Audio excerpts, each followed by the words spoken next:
Yeah, so this show is interesting. And the fact that like not only are the language is odd, thank you, Shmear.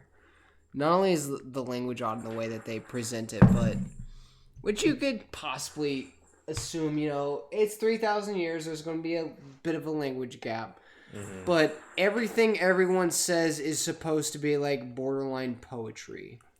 I know. It's also that doesn't even make sense because that would make sense if you had generational leaps and bounds, but most of these races live for hundreds upon hundreds of years. Their dialect is not going to change over a short amount of time as that. And it's always like, it's one thing if you're like trying to come across as like a poet and you speak in a sort of like a very eloquent and flowery kind of language, but these people will be like, I like this music, and they'll say like, the sonnets and sound waves beguile me. Yeah, I'm like, exactly. fucking pick one, I'm like, oh my god.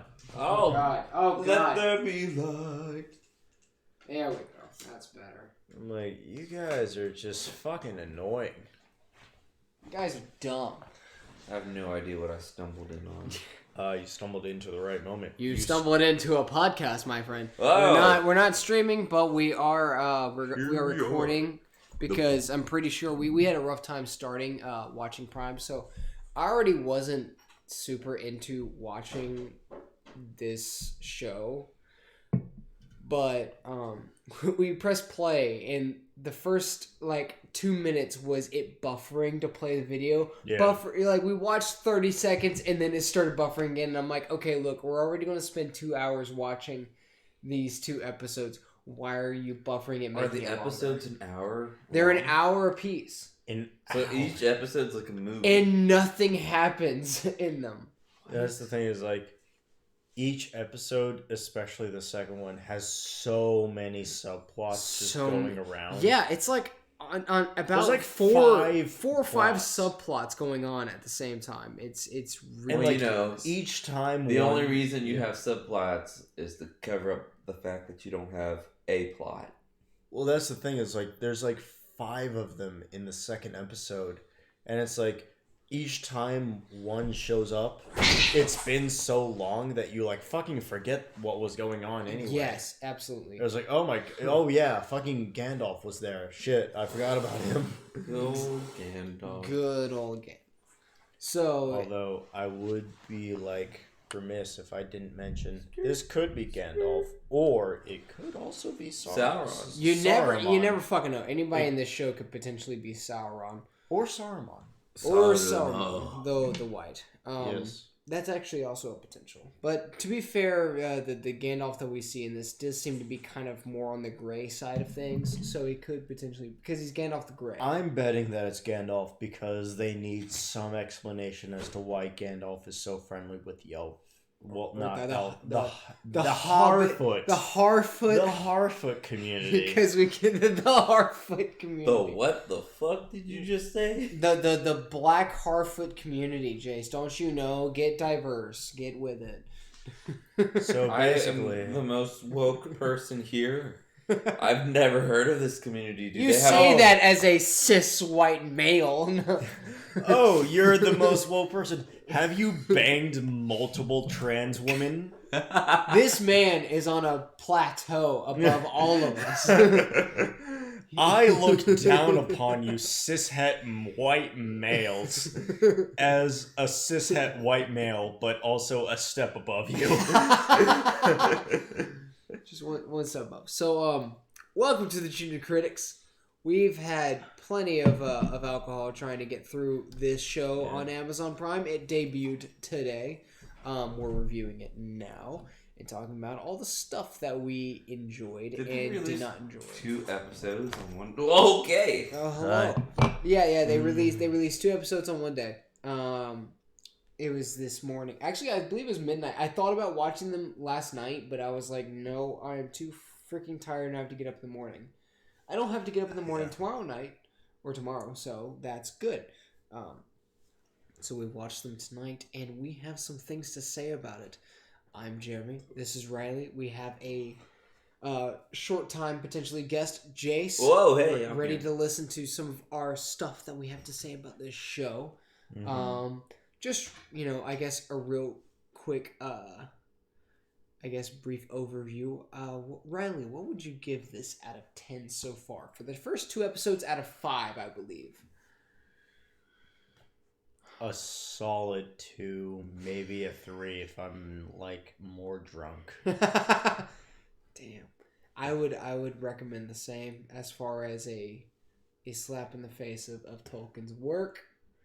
Yeah, probably a 2 or 3. A 1 to me is just like, you know what? Shut off the fucking show. We're not even gonna make an episode, and we're not even gonna sit through this. Well, shit. for me, there's nothing good about it. I agree with some of the people that I listen to that a 1 is usually when you break the world that you exist in. Like for instance, like say you create a magic system. Like, look at Avatar: The Last Airbender, right? You have people who bend water, bend air, and then the Avatar is the one who is able to do all, right? Yes. Well, then what happens if you create someone else that can bend all the elements? Well, now you've broken the world. Yeah. Breaking. Someone who is not the Avatar, but is still able to bend exactly. all the elements. That's when you start getting one enemy, or when a waterbender starts bending Earth. It's like, okay, you're breaking the world's foundations at that point. You're getting to a point where you're breaking the laws of physics that are established in this universe. Yeah. So we've watched the 2 hours. First off, I would like to say it is incredibly slow. I mean, there was an action scene where they went up against a small troll, and I don't know about you guys, but it was a snow troll. Yeah, but when I was a kid, the Moria fight in Lord of the Rings was one of my favorite scenes. Yeah. I loved the cave troll and the way that everybody had to put in effort to try and kill this troll. Yes. Yeah. They had to put in work. This guy was a big burly badass, and it took some weight to get him down. It took Gimli's axe, took Legolas's bow. Legolas tried to put 3 arrows into the skull of this thing, didn't work. He had to shoot it from underneath, and he needed the opportunity, right? Yeah. So everybody bands together to kill the trolls at the very end, or the cave troll. Awesome. Good use of teamwork. Frodo still a little useless over in the corner because he got stabbed. Right. but anyway. In this, so Jace hasn't seen any of this, to be fair. No. Me and Riley have watched it. They watched the show, and then I came home and decided that I had bought this drink and needed a reason to drink, and they provided one. Yeah. So cheers. So cheers to a bad show and to Rings of Power. So all this is going to be, like, all of my opinions are going to be from a brand new perspective, seeing it from a first time. Well, you know what? Before we get to the snow troll, let's start from the beginning with some of the stuff. So it starts out with Galadriel, as they call her in the show, and she's having a conversation with her brother, and she folds this boat, and all of the kids around her are like, "It's not going to float, you dumb bitch! Don't you know paper is heavier than water? Like, it's not gonna float." And she builds a little boat. And they're like, "It's not gonna float." She puts it on the river, and whoop-de-fucking-do, a paper boat floats on the water. Yeah. Shocking. Doesn't all paper float on water? You would think. Yeah. Common knowledge. And also, they had to throw in some CGI. It turns like wings come out and fold out and turns into like a dove. Oh, what was that line that she said? It's not going to sink. It's going to sail. Yeah. She's like, it won't just float. It will sail. And I'm like, ugh. Like, okay. Eye roll. Whatever. Like, it's dumb. Yeah, that was... And then, of course, that was rough. Yeah, and then, of course, it's like the first 5 minutes of that show, her and her brother have a conversation, and they literally get everything wrong about everything they talk about. Oh my god. It's like, the I was like, you dumb fucking bitch. Don't you know that paper will sink in the water? And she's like, no, it fucking doesn't. There it goes. Yeah, because he tries to use like some sort of strange philosophical sense as to why it won't float. Because he's like, yes, a stone is dark and will only sink towards the darkness that it follows. It only looks downward. Whereas a ship is pointing up towards the sky and will follow the light. And then she, actually, I thought was kind of funny in a sense, where she basically claps back at him and she goes, "Yeah, but there's reflection on the water, so which light do I follow?" And I was like, well, kind of fair point there. Yeah. You kind of beat his philosophy to him. Well, there you go, Galadriel. You just stumped Ben Shapiro. But it's also just like, it's like every elf that you meet in this show talks so fucking like in like this flowery, like metaphorical poet language. Yes. And it's so annoying because like none of them just speak plainly. Yeah, and it's to a point where she's like, we have no word for death. It's like, wait, what happens when you like kill a deer for food or hunger? What? I was just like, we have no word for death because elves don't die. I was like, so like, no elf has like taken like a bad fall or like got gored by like a. I've seen so many of them die. Yeah, well, it slipped on a banana peel. I mean, death happens whether you want it or not. Yeah, just because you have general immortality doesn't mean that. It was like, yeah, just because you weren't murdered doesn't mean you can't die. Exactly. It's just like, you've never had the concept of death reach you up until like the war happened. Yeah, as a civilization who, by the way, has built many great things, and I get it. They're at this point they're in supposedly heaven. The West. The West, right? What if they very imperialist? Yeah, very. The West is like heaven. Sounds like American propaganda to me. Fucking capitalist. Rise up, my commie brethren. So she the Morgoth becomes an evil bastard. There's a war, right? Yeah. And they really gloss over that part. They really gloss over Morgoth, which sucks because he's a really cool character that they could have highlighted, in my opinion. But in the show, she joins a band of people, including her brother, to go and fight Sauron, sort of. Yeah. Her brother dies. She's all sad, and so she joins the guild to search for Sauron to defeat him. Mm-hmm. They search for what she says to be centuries on this guy. And there's a symbol, like she was like, but Sauron... They're searching for Sauron. Yeah, so the war... The guy that's like... Well, the war has ended, right? Against Morgoth, and Sauron fled, basically. Mm-hmm. So they're trying to search for him. Well, she's like, my brother searched for him, but Sauron found him first and put basically like a trident on his chest to mark that Sauron had been there and killed my brother. Oh, tragic, right? Yeah.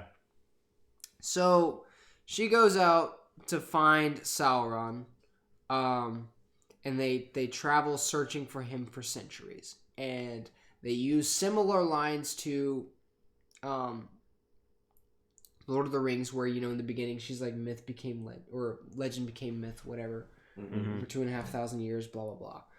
Well, people started saying the same language where they're like, Sauron is basically a myth now. Is he even still around? Is evil finally conquered? We haven't been able to find this guy. Mm-hmm. And she still is hell-bent on searching for him. She's like, no, fuck it. We're going to find this guy. I don't care where he's at. And to the point where she's like going to this potential tower that is like more goth than a teenager listening to Linkin Park. Like, I can think of like 3 other versions of teenagers that are more goth than Linkin Park. Yeah, what you got? What you got for me? Black Veil Brides, Pierce the Veil, and 3 Days Grace? Fuck it. Yeah, 3 Days Grace. That's pretty soft, but I would have gone for like MCR. MCR. Yeah, okay, fair enough. It was funny. I was working with my coworker, and Falling in Reverse. Another good one. Yeah. We were we were talking, and I was telling him how Shay had, she usually listened to 3 Days Grace, and she was basically, one of the goth high school students. And he was like, nah, man, I wasn't one of the goth kids. He was like, when I was in high school, I listened to Linkin Park and Green Day, and I'm like, you're not delving too far from 3 Days Grace. Yeah, you're honestly like a couple steps away from just right there. You're really not that far from 3 Days Grace at that point, because you have 3 Days Grace where it's like pain without love, right? And then you have Linkin Park that's like crawling in my skin. It's like you're not going too far from from each other there, but it's not saying. I was like, okay, so what the fuck is this show? Oh, I don't even. I watched 2 hours of it. I'm not even quite sure. I watched 2 hours. Don't know what the fuck it's about. Yeah. So are we going to watch any of it now? Or we no, we already watched it. We're not watching. I'm for your attention, I might bring. So this is the beginning and all that. I'm skipping through. They can't see it, unfortunately. That's her talking. Oh, they can't see it? Then you should just play it and just have it silent in the background. Will do. I'll do that. Y'all can just talk about whatever. Yeah. And then I'll be off in the corner watching. Yeah. One of the funny. Yeah, you should have the subtitles too, so you can read it. So yeah, that's her brother, by the way, in the war. One of the funny things is when she's searching for Sauron, she's at the point here. Let me adjust this camera real quick. There we go. When she's searching for Sauron, she gets to a point to where she's traveling through the snow to get to this goth tower, and one of the people fall behind, right? Mm-hmm. And they're like, Galadriel, wait! And she's like, nah, fuck it, we gotta keep going. And I'm like, okay, so you're basically abandoning your people at this point. Yeah, you're just going to fucking give up on that shit, huh?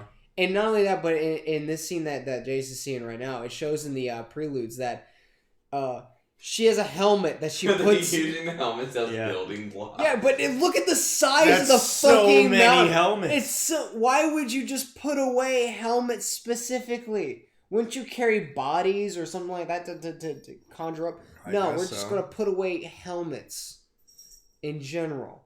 But anyway, she leads her cranky crew to this goth tower. Yeah. That has more goth women. Oh yeah, and one of the lines that they say is like, "This place is so evil. Our torches do not give off warmth," which apparently evil is cold. Like evil the is Dementors, so cold, right? Yeah, they show a little bit of that when Frodo gets attacked and he's like, "I'm cold." Yeah, I understand that, but to the point where it's a trident. Yeah, to the point where fire does not give off warmth at a point. It's like, I mean, I guess it's so metaphorical. It's so pompous and metaphorical the way that they talk. It's fucking ridiculous at that point. She was crying, but she didn't seem sad. No, not at all. I'm not sure what kind of crying she was doing, but it was like, I'm going to close my eyes so that these tears will fall. Yeah. But I'm going to show no emotion with my face. And they get to the point where they see the snow troll. That's something that I hate about movies, is that, like, people will cry, but they will not show, like, any distinguishing emotion. It's like you're an actor. Do your job. Do the ugly cry. We want to see it. Also, I want to see more ugly crying in movies. This is bad CGI, by the way. If you see it for her character's bad CGI. Anyway. What, the waterfall? No, her. Yeah, her character that they show. Anyway, so they come across Whoa. yeah. Whoa! they come. What was that? They come across the snow troll. I feel like they could have easily just done that practically. They could have, but they didn't. But that was really bad. Yes.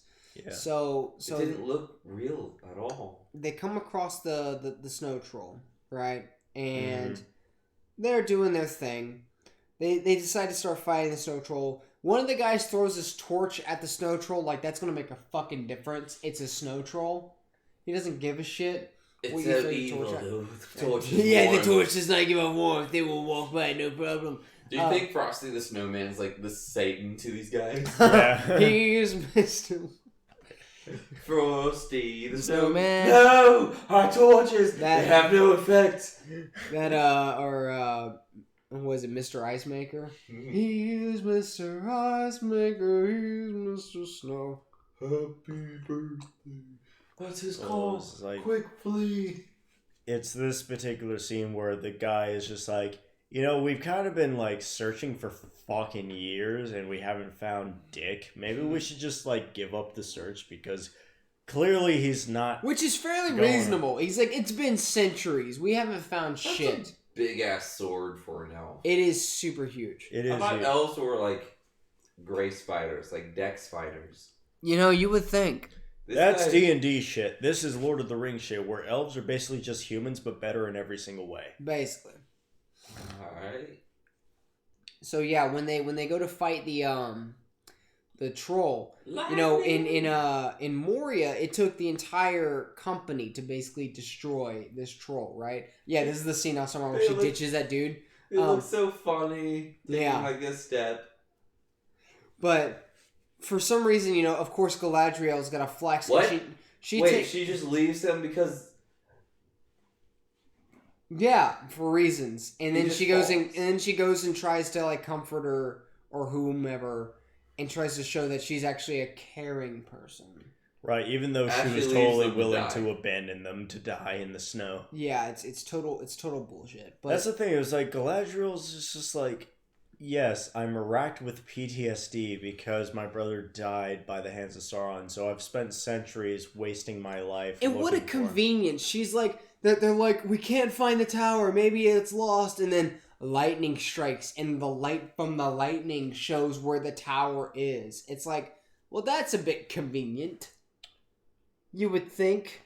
Not only is also, it convenient. why are they searching in nighttime? So okay, Just wait until the fucking sun comes up and it's not stormy. Did you think about doing that? From what what's funny is that like the scene exactly before that, one of the guys, like the main guy who like works under them and like protests the most, he was like, we should set up camp here and just move until dusk or like dawn or whatever dawn, it is. yeah. Dawn. This place is. And then she was like, no, we keep moving. We're just gonna fucking move. Yeah. I love that. The guy goes, hey, my hand is really cold. I can't feel the fire anymore. And she goes, no, this place is so evil. Our torches have no warmth. It's so evil. Are you sure you want to sit off camera? I love that. Yeah. Yeah. I'm not gonna be here for super long. I'm gonna go to bed eventually. Fair enough. So I'm just gonna be that guy in the God voice that talks to you guys off camera. Mm-hmm. You can do like she a just... little pencil drawing, put me in later. Yeah. I just shake me whenever I talk. Woo! So yeah, she goes to fight that snow troll, and she's able to take on this bitch single-handedly. With, by the way, that massive sword. At some point, she wields it with one hand. What? How do you wield? Elves are strong, but Yeah. Even though it's like a long sword or maybe a bastard sword, I don't know. I'd have to get a closer look at it. It's almost like they're breaking the world. But it's easily a great sword. It's Maybe. heavy is the point. Yeah, It's a heavy sword. which It is requires multiple hands. here's the thing: is like your typical like arming sword, like your one-handed sword, is probably going to be like tops like 2 or 3 pounds. Yeah, I mean my. And I'm talking like the heaviest one arming. And I mean swords are, my like, 3 hand and a pounds. half sword is like 3.8. Yeah. So that's a hand and a half sword. So it's got some more girth to it. Well, that's because you can wield it with both a hand Exactly. or two-handed. That's what actually like bastard sword means, is that it's a mix between one-handed and two-handed swords. Oh, neat. How did it earn the name Bastard? Because bastard is typically an insult referring to people with unwedded parents. Right. So it's like, for instance, I am a bastard. Oh yeah. I was born when my parents were out of wedlock. Let me not get past this point. She sees the same mark in an anvil that had I assume it was an anvil, that was on her brother, right? Right. And she's like, Sauron was here. He must still be alive. And I'm like, bitch, this could have happened at any point. He could have put this mark in hundreds of years ago. Yeah. And be dead by now. You have no substantial proof that mark was made there recently. And also, you admitted to, like, the entire audience that you don't know what that mark means. Yeah, you don't know what it means. You don't have a time frame of when he was using it. Besides when your brother died, which was hundreds of years ago. Yeah. And you don't know if that means that he's still around. It's just like, we must follow it. Follow it to where? Where? To what end? You know. The end of the earth. And then he's like, he could be fucking dead. And she's like, or lying in wait, gathering strength. Where? How? I mean, I get that they're trying to point out the fact that Sauron is going to become the next, like, evil character. Here's the thing, is like... But they're not writing it properly. I think they're banking off of the idea that, like, we know that Sauron is going to become a threat in the future. We know that because otherwise she just sounds paranoid. Yeah, otherwise it's just like, you're just fucking out of your mind paranoid because your brother died. Yeah. It's like, you're just delusioned and, like, you're completely, like, high off your own fumes. Exactly. It's like trying to chase, like, illusions of grandeur. It's like, I must take down Sauron before he destroys the world. And, like, what evidence do you have that to base off of? It's like, you have no idea if he's alive. You have no idea if he's even in operation. You have no idea if he's even in hiding, gathering strength. Exactly. It's almost like Snow Troll. Yeah, there's a Snow Troll. That Snow Troll he throws is a more fucking of a torch threat. out. Yeah. That singular Snow Troll is more of a threat than Sauron is right now. Accurate. Like, that looks like the same Snow Troll that you play, like, you fight against in the video game. Oh, cool. I mean, sure, they got it down, like, the appearance-wise. Wait a minute, hold up. Don't tell me I saw what I just saw. Let me back this up. What do you think Community you pride. Oh, is that a sword? Why is it resting on your wrist? Wait, oh my god, Look I at thought the that arrow. was a bow. I thought that was a bow and arrow. Yeah, well, I don't think it's a bow, because if that's a bow, that's entirely wrong. Yeah. But if that's a sword, that still doesn't make sense why it's... See, at first I thought it was a bow, and I was like, if that arrow is resting on his wrist... Oh, you're right, because you heard it in the torch. Yeah, but I'm pretty sure it's a sword. But still, that's wonky as fuck. Yeah. Anyway, after the scene, it cuts to our beloved hobbits. I mean, Hardfoots. You know, Hardfoots, Jeremy. Hardfoots. The Hardfoots. Rawr. So we see a couple of dudes that are walking around, some weary travelers, that they walk past and they're talking about possibly seeing Hardfoots that are dangerous folk, dangerous creatures, and it turns out to be these tiny little. You know. Oh, rewind. What the fuck? We're still at the Snow Troll fight. So what happened? Yeah. What I miss? The fucking, like, she runs up the blade of the sword. Yes. The dude pulls the sword out, right? Sets it on the ground at an angle, and then she runs up it as if this was that coordinated time. It looks so seamless, which is dumb.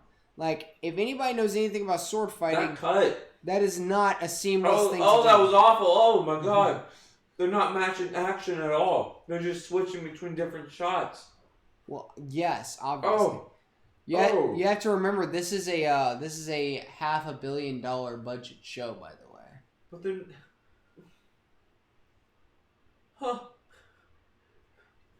at that shot where it was just her, and it looks like doesn't look like she put any force into that at all. No, not at all. And any force into stabbing the cranium. That was so. And then they decide to abandon her in her They're mission. just like, bitch, you're crazy and paranoid. We're fucking leaving. Which, honestly, at this point is reasonable. Honestly, if I was in their shoes, I would have left fucking forever ago. I'm like, yeah. They're the most realistic characters so far. Yeah, exactly. It's just like, we're supposed to be on Galadriel's side because we know in the future that Sauron is in power and he is a threat. But at this point, we're just like, you're just making wild fucking assumptions. You're just throwing darts at a board. one of the other issues is that when it cuts to the hobbits, so the hobbits are in the next scene, right? Travelers talking about the hobbits and wandering because they hear noises. Turns out to be hobbits. As soon as the travelers leave, the hobbits begin setting up camp. Oh, that was the beginning? Yeah. This and the hobbits begin revealing their presence, like as if they had camped here all along, right? And I'm like, first off, why would you be hiding from random weary travelers? And second of all, when you see in the shot, they put shit over boiling water, which means it was on fire. Like it was hosting over fire, and it was grass that they covered it with, which could have caught fire. You're trying to hide from these two guys with moose horns on their back. Antlers. When you could have set your own village on fire. It just doesn't make sense to me that these hobbits, for one thing, are trying to hide from two random travelers. They're human. They have a black human. Yeah. That's true. Okay, that's the thing. Okay, maybe he's the token black guy. We already know that there are black humans. There's token black characters throughout all of this show. Each race has a black character in it. Which is unfortunate, because you look at the dwarf princess. Yeah. And the only thing, whenever she was doing interviews, the only thing she would fucking talk about is how happy she was that she was the first black dwarf. I'm sorry. I don't care about the race of all of this. I just care about the characters that matter. See, here's the thing, is that, like... I just care about characters in general. Okay, here's the thing, is like, oh yes, I'm the first black dwarf. I was like, yeah, you're a fucking dwarf. You're a fantasy creature. It doesn't fucking matter what color you are. You could be any color at all. Yeah, and there's the black Harfa too, Yeah. Like I said, the problem is like I said before, if it's a fantasy realm, do whatever you want. I don't give a shit. However, I feel like it should make sense. I don't know, like, as far as fantasy reasons go, I don't know why you would make a race that primarily dwells underground. Because the pigments wouldn't matter. Yeah, the pigments wouldn't matter. Exactly. Dwarves being underground, or even Harfoots or hobbits at this point, they hide. If they're hiding from humans, there's no reason why their bodies would genetically create more melanin. Well, hobbits, yeah, because they're surface-dwelling creatures. To a point. I mean, these Harfoots are hiding from any travelers that come across, and they still stay within their trees. They're not out in the dead sun. It's not like Kenya over here, you know what I mean? They're in the forests. So, like, for me, it doesn't make sense evolutionarily. Well, so here's the thing. It's just like, even if you remove all of, like, the physical evolution that, like, a hobbit or an elf or... Yeah, he's got a rabbit. Like, hobbits, elves, dwarves, here's the thing. Is, like, all of those creatures are fantasy races. That's true. It's not a huge step or stride to be, like, the first black example of that race, because... It's a fucking fantasy race. It doesn't exist. It doesn't matter at that point. Speaking of, it's also taken into consideration that if there is dark pigment whatever in this universe, the chances of them going out and spreading is probably highly. So I don't really have a problem with there being different colors and whatnot and different races. My biggest contention isn't even like the racial like addition. My biggest contention is the point behind it, the message. Like the only reason why they're doing that is to spread like their whole diversity and nearly affirmative action, points. Like the only reason why they're putting these characters in is because they wanted a specific racial character to be in this show. Blackberries. Blackberries are in season. That's a good point. Good point. We added that is we added that in our notes. The only positive point that we added to like the notes that we made in the show was that blackberries are in season. Blackberries are in season. I love blackberries, y'all. Dude, same. I fucking love blackberries. Blackberries are great. And they're in season. They're very tasty. There's something in the mud. Oh no, there's something. It's a wolf print. There's wolves about, don't you know? Oh wait, no, I forgot. It's not a wolf. I forgot to mention all of the. I did a terrible impression. I wasn't trying to do it, but all of the characters, all the Harfoots are Irish. What was that thing that? Yeah, there was a wolf. But why are all of the hobbits now Irish? I think it's because it's the same thing as like Gimli. It's like Gimli had like a Scottish accent, so therefore all dwarves are Scottish from there on out. And not only that, Sam Pennywise wasn't. Yeah, let's take a moment. There's something that we do need to discuss. Me and you, say Riley. Sam Pennywise? Yeah. There's something that me and you need to discuss, Riley, after seeing these first 2 episodes. Yeah. As far as the Harfoots go, there is something up with the Harfoots talking about carts. Okay, yeah, it's like there is like no less than like 10 metaphors / similes involving carts for some reason. Like they talk about carts all the fucking time. They're like, have you lost half the wheels to your cart? Like, are you missing a couple wheels to your cart? And it's like they invent carts? Is that I why don't they're know. so proud? At this point, I feel like they've invented the wheel, and that's their pride object at this point. That's how hobbits are known.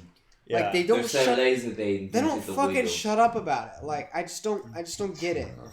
It's like you're more useless than a square wheel. Yeah, you're more lines like that. It's like shit like that. It was like you guys talk about the wheel in carts a shit ton. Is the cart to you like, freaking advanced algebra? I guess so. Also, that's not a wolf. That's not a wolf. Now we cut to the third plot point or subplot, which is there's so many Elrond, subplots. The beta bitch Elrond in this show, who is writing poetry in this. Who also, okay, by the way, like we saw Elrond 3,000 years ago in the first movie, the Fellowship of the orcs Rings, like a badass. He was at war fighting orcs, and he had like a long, super dark ponytail. He had like wrinkles on his face. He was played by the same guy who played Agent Smith. Agent Smith. Is that supposed to be? That's supposed to be. That's Elrond. supposed to be Elrond. That's Why Elrond. didn't they just use Elrond? Oh, I I guess don't know. he's too old at this point. He's supposed to be younger. Yeah, it's like they could have just de-aged He's Elrond. an elf. They could've- don't age. That's the thing. It was like, this is like supposedly like I don't know how many years ago, but that's the thing is like elves don't age. He could have been anyone. He could have looked like anyone. But fucking, I think the actor's name is Michael Fassbender, who played Agent Smith. Although I could be wrong. But Agent Smith from the Matrix was. But the Agent original. Smith from That's the what Matrix. I thought too. Yeah, Agent Smith from The Matrix plays Elrond in the original trilogy of The Lord of the Rings, and for some reason they got knockoff great value Neil Patrick Harris to fucking play this dude. That's exactly what I was thinking. Yeah. Like the actually more gay Neil Patrick Harris. Who, Neil Patrick Harris, an actual gay guy. It's shocking to think, and God, one of the things that bugs me is he's sitting here and he's like, you have to tell me all of your war stories as the woman of the Northern Armies, which, by the way, one of the things that they've canonically added in Rings... One of the things that they've canonically added in Rings of Power is that all of the Northern Armies, or her armies that she was in control over, I think it was the army of Numenor, is half women. And me and Riley had a big discussion about this when we were first watching it. Because that's dumb. Okay, there is a reason why women are not sent off the war. Please tell us your philosophy. And I will give you an example, a real life example as to why legit. Okay, if you remove like the gender equality and everything else around women not being drafted into war, I will give you a logistic example as to why it is unwise to send women off to war. So let's say we have 2 villages. Village A, Village B. Village A has 10 men and 10 women in it. Village B is identical. 10 men, 10 women. Exactly the same. Camera's right there, by the way. Oh, yeah. I'm staring at the screen. It happens every time. Happens to me, too. I know. I like to think that I'm talking directly to the audience when I talk to the screen, but it's actually the camera. Okay, so You assholes. The people that I am actively plotting against. I'm still staring at the screen. It happens. It's really hard to. It's so hard. I love looking difficult. at my face. I love my face. So again, anyway, so you have Village A, 10 men, 10 women. Village B, 10 men, 10 women. So Village A decides, you know what, we need more land. We're going to wipe out Village A. Right. So Village A goes over to Village B. And they're just like killing shit. And they kill all but one man. Right. So they killed 9 men in that village. Village B is down to 1 man, but it still has 10 women. The luckiest man alive, I say. The luckiest man in the world. Actually, that's why I stare at the screen, because I kind of want to look at you, too. Oh, yeah, that's right. Yeah, because I feel like if I stare at the screen, it's more of a personal conversation. You have to make eye contact somehow. Somehow. See, that's why I'm telling you that maybe we should, like, do the whole, like, online connection. Yeah. That way we can see each other in the window. I guess so. I gotta get a PC. Yeah, you gotta Anyway, so Village B now is down to 1 man and 10 women. But here's the thing. Even though you're down to 1 man, that dude is just knocking up all He's 10 going to women. slay pussy. The Giga Chad of the century is knocking 10 women up, and that whipping that dick around like nunchucks. In a single generation, the population of that village is back to where it started. So now that in a single generation, that village is back to where it was before, Village B is just like, you know what, we're going to really fuck up Village A. So they take up their spears, they take up their shields, and they travel all the way to Village A. And they wipe out all but 1 of the women. So instead, they just decide, we're just going to kill all the women. Fuck you. Total different change in approach. Incredibly different change in approach. An incredibly different change in, like, the social dynamic. Because now you have 10 men and only 1 woman. And that's the thing. You only have 1 woman. Only 1 person can be born in a single generation. If you're lucky, you'll get twins. If you're immensely fucking lucky, you'll get triplets. But odds are, you're just going to get 1 new baby if it lives. 1 new baby that generation. The whole idea is like he can... Like, 1 man can impregnate all the 10 women within a very short period of time. Exactly. If, of course, you know, the genetics are at play. Because I know me and Shay have been trying for 10 months. So, yeah. Like, put me in a room with 10 women, I will knock them all up within a matter of days. Exactly. But put one woman in a room with 10 dudes. That's a fucking scary situation. You gotta wait 9 months for that shit to actually finish up before you can even begin to start again. So yeah, that's the difference. Village B, you have to wait 9 months for 1 human to be born if it lives through the term, and even after it lives, it might die. With Village A, you still got, like, I don't know, a good shot of at least 5 of those kids living past infancy. So the generation, in a single generation, you have a good chance that, like, the population of that village is right back to where it started. Exactly. And not only that, but I was telling you earlier that I was in school, in high school, doing English class, and there was a very, like, feministic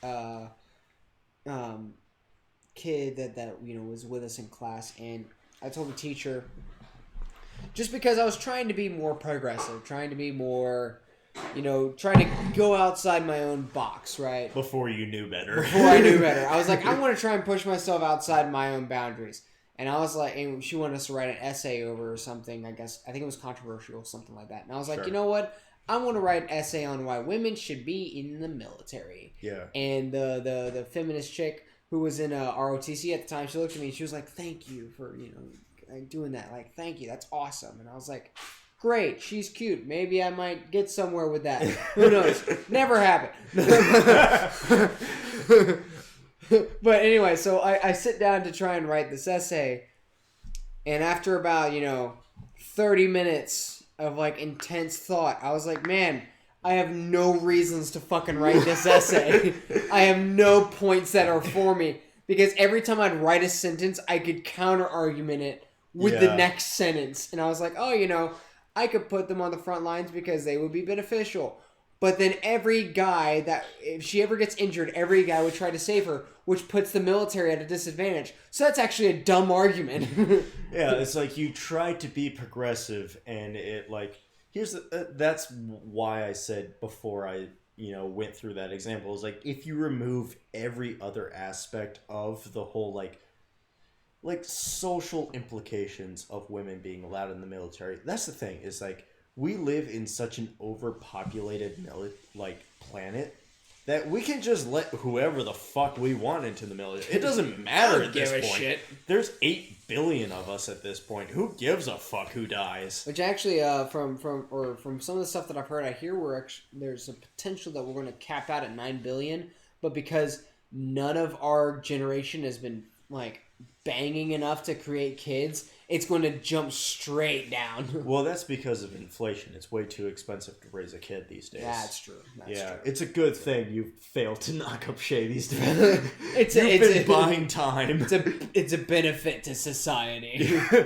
It's like that's the actual that's the actual apocalypse. That's the real fucking. I can't get over this. Okay, let's talk about this Elrond line. This line over here. Galadriel is such a fucking stuck-up bitch. Jace, get over here. What? She is so high off her own fumes. She just thinks the world just revolves around her because her brother died in a war. So Elrond and Galadriel are talking, right?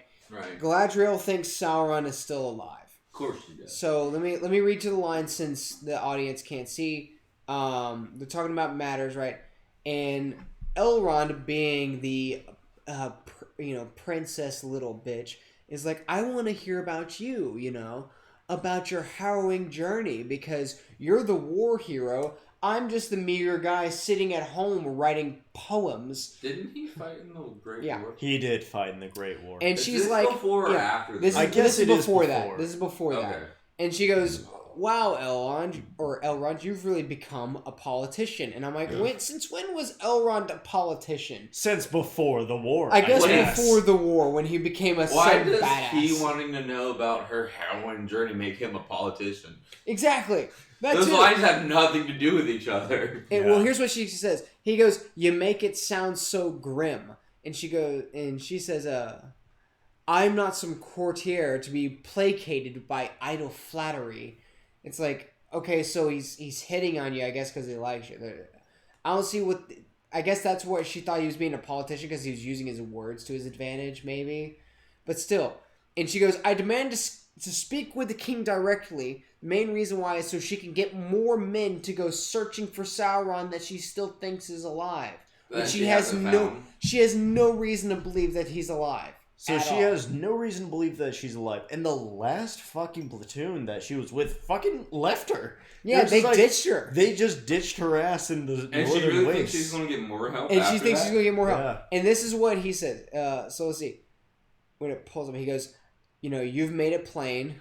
And he's like, so I'll be just as frank. So he says, it was not your company that defied you out there, but rather you who defied the High King by refusing to heed any limit placed upon you. And he goes, and an act of whatever, he has chosen to honor your accomplishments instead of dwell upon your insolence. Yeah. So basically the idea is he's like, the king is being kind to you because instead of, acting on the fact that you abandoned abandoned coming home and you kept searching even though he demanded you come home. Yeah. He's like, he's going to just reward you for your accomplishments because you did some good shit while you were out there. Here's your participation trophy. Basically. Effectively, it's a participation and he goes, trophy. And he literally says, test him again, and you may find him less receptive than you might have hoped, right? So this guy's like, bitch, fuck around and find out. Yeah, so he basically just went and was like, so you defied the king, you drove your men to, basically ditching your ass in the northernmost waste. You have come up with zero evidence that Sauron is even still besides a mark around. That could have been placed at any point. Besides a symbol that you have admitted has no real meaning and could have been placed anywhere. Yes, at any time.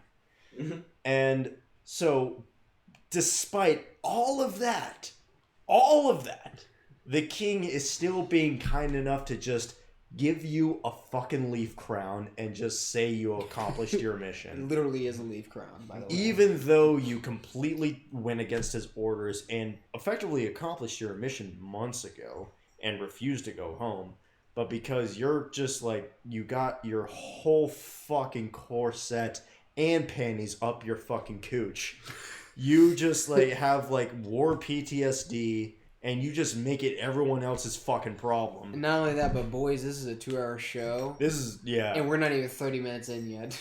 This is less than 30 minutes into the first episode. Like, yeah. That face that she's giving right now, though. Yeah, like, that's us right now. That's us right now. Yeah. Hold, So it's just let like, me see if I can. I'm going to take a picture of that and see if I can Yeah.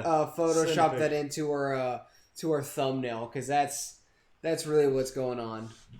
So yeah, that's basically it. Is like the king is being more than generous with you so far, and it's like the show is kind of like banking off of us knowing that Sauron is the big bad. Otherwise, evil guy. she would just seem like a paranoid freak. Yeah, otherwise she would just seem like a paranoid stuck-up bitch, but it's like you're banking on us knowing that Sauron becomes a threat for us to like be more sympathetic. But it's like, I kind of get the other side of the argument. Honestly, I get the other side of the argument more than I get her argument. Exactly. It's just like, yeah, if I was in their shoes, I would totally ditch your ass too. Exactly. And not only that, so after this whole scene, they go through the crowning and the, oh my god, we're celebrating the end of evil for now. The problem that I'm also having with this show is it keeps showing the map. One of the cool points of The Lord of the Rings was it would show the map, so you got a sense of where everything was. Right. But it was like, what you saw? You saw the Shire, right? Which they centered around as our homeland. Right. That's the homeland that you're fighting for, because everything happened east of the Shire. Right.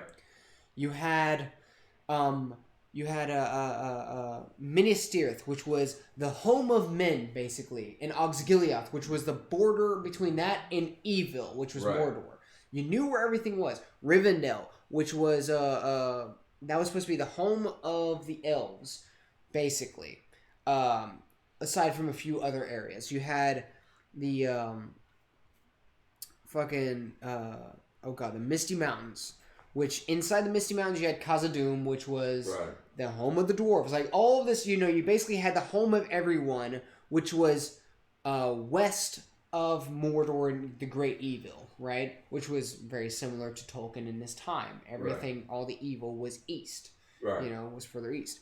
And so the thing that killed me with this show is that when you see the map that they use in this show, it's so scattered and everywhere. You don't get actually a main layout of the map, and you don't know where you are. You don't know where you are. It's you have this location and this location, this city. There's a city that they show that's like, this is the city of the the Elf Forgers, and I'm like, wow, that's oddly specific. It has Celebrimor, which is really the point that they were trying to get at. Right. But they use the map to try and take you there, and I'm like, you're really not setting the environment out, because when you had the Lord of the Rings, you had Mordor. This is the bad guys. The Shire is west. Mordor is wanting to move west to take over all the land. Short and simple, where basically your two teams are at. Then you have all the players at bay. You have the men, you have the dwarves, you have the elves. You know where everybody's at and where everybody is focused on. That was what I liked about the Lord of the Rings trilogy, because you knew where everything was at and where everything was happening. When I was reading the books, now to be fair, when I read the first book, I was reading it by candlelight, and it was amazing. I was reading it by candlelight, and the thing that I did was I kept the Peter Jackson map right next to me, so I knew where everything was and where it was happening. That's pretty clever. It really helps because it lets you see the world view of what is taking place. Mm-hmm. It sets in stone. You know where all the enemies are coming from. You know where the travelers are going, what direction they're moving, and it really allows you to understand the world from a bird's eye view. Yeah. Right. It really helps. This makes no fucking sense. the way these maps are moving. I have no direction in which these maps are going to go. It could go fucking anywhere.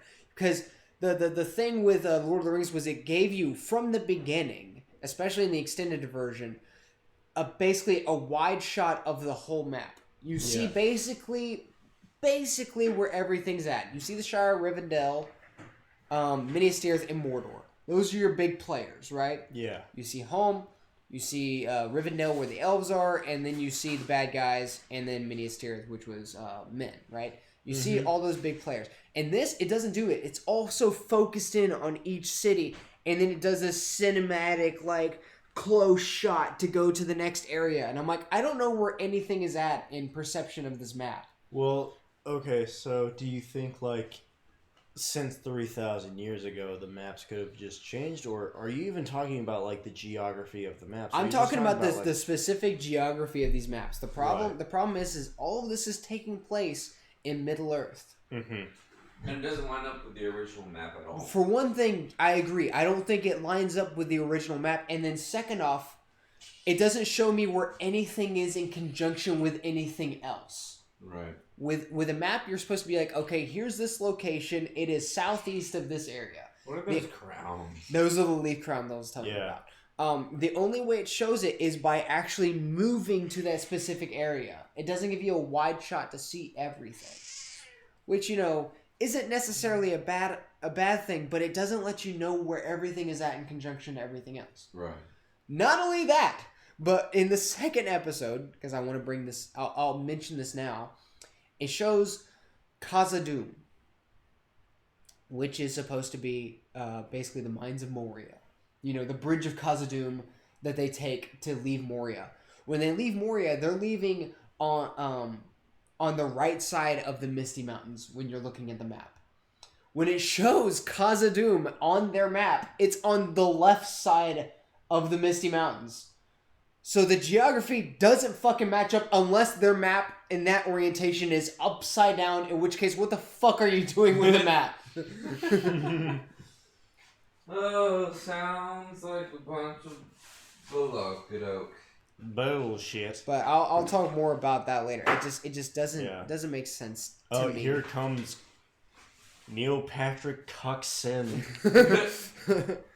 Well, you gentlemen enjoy your evening. I'm going to retire for the night. All right, yes, we're going to stay up and be angry. Yeah, we'll finish this episode, move on to the next, and keep talking about our grievances, and then post it on YouTube for others to watch. I would expect nothing less.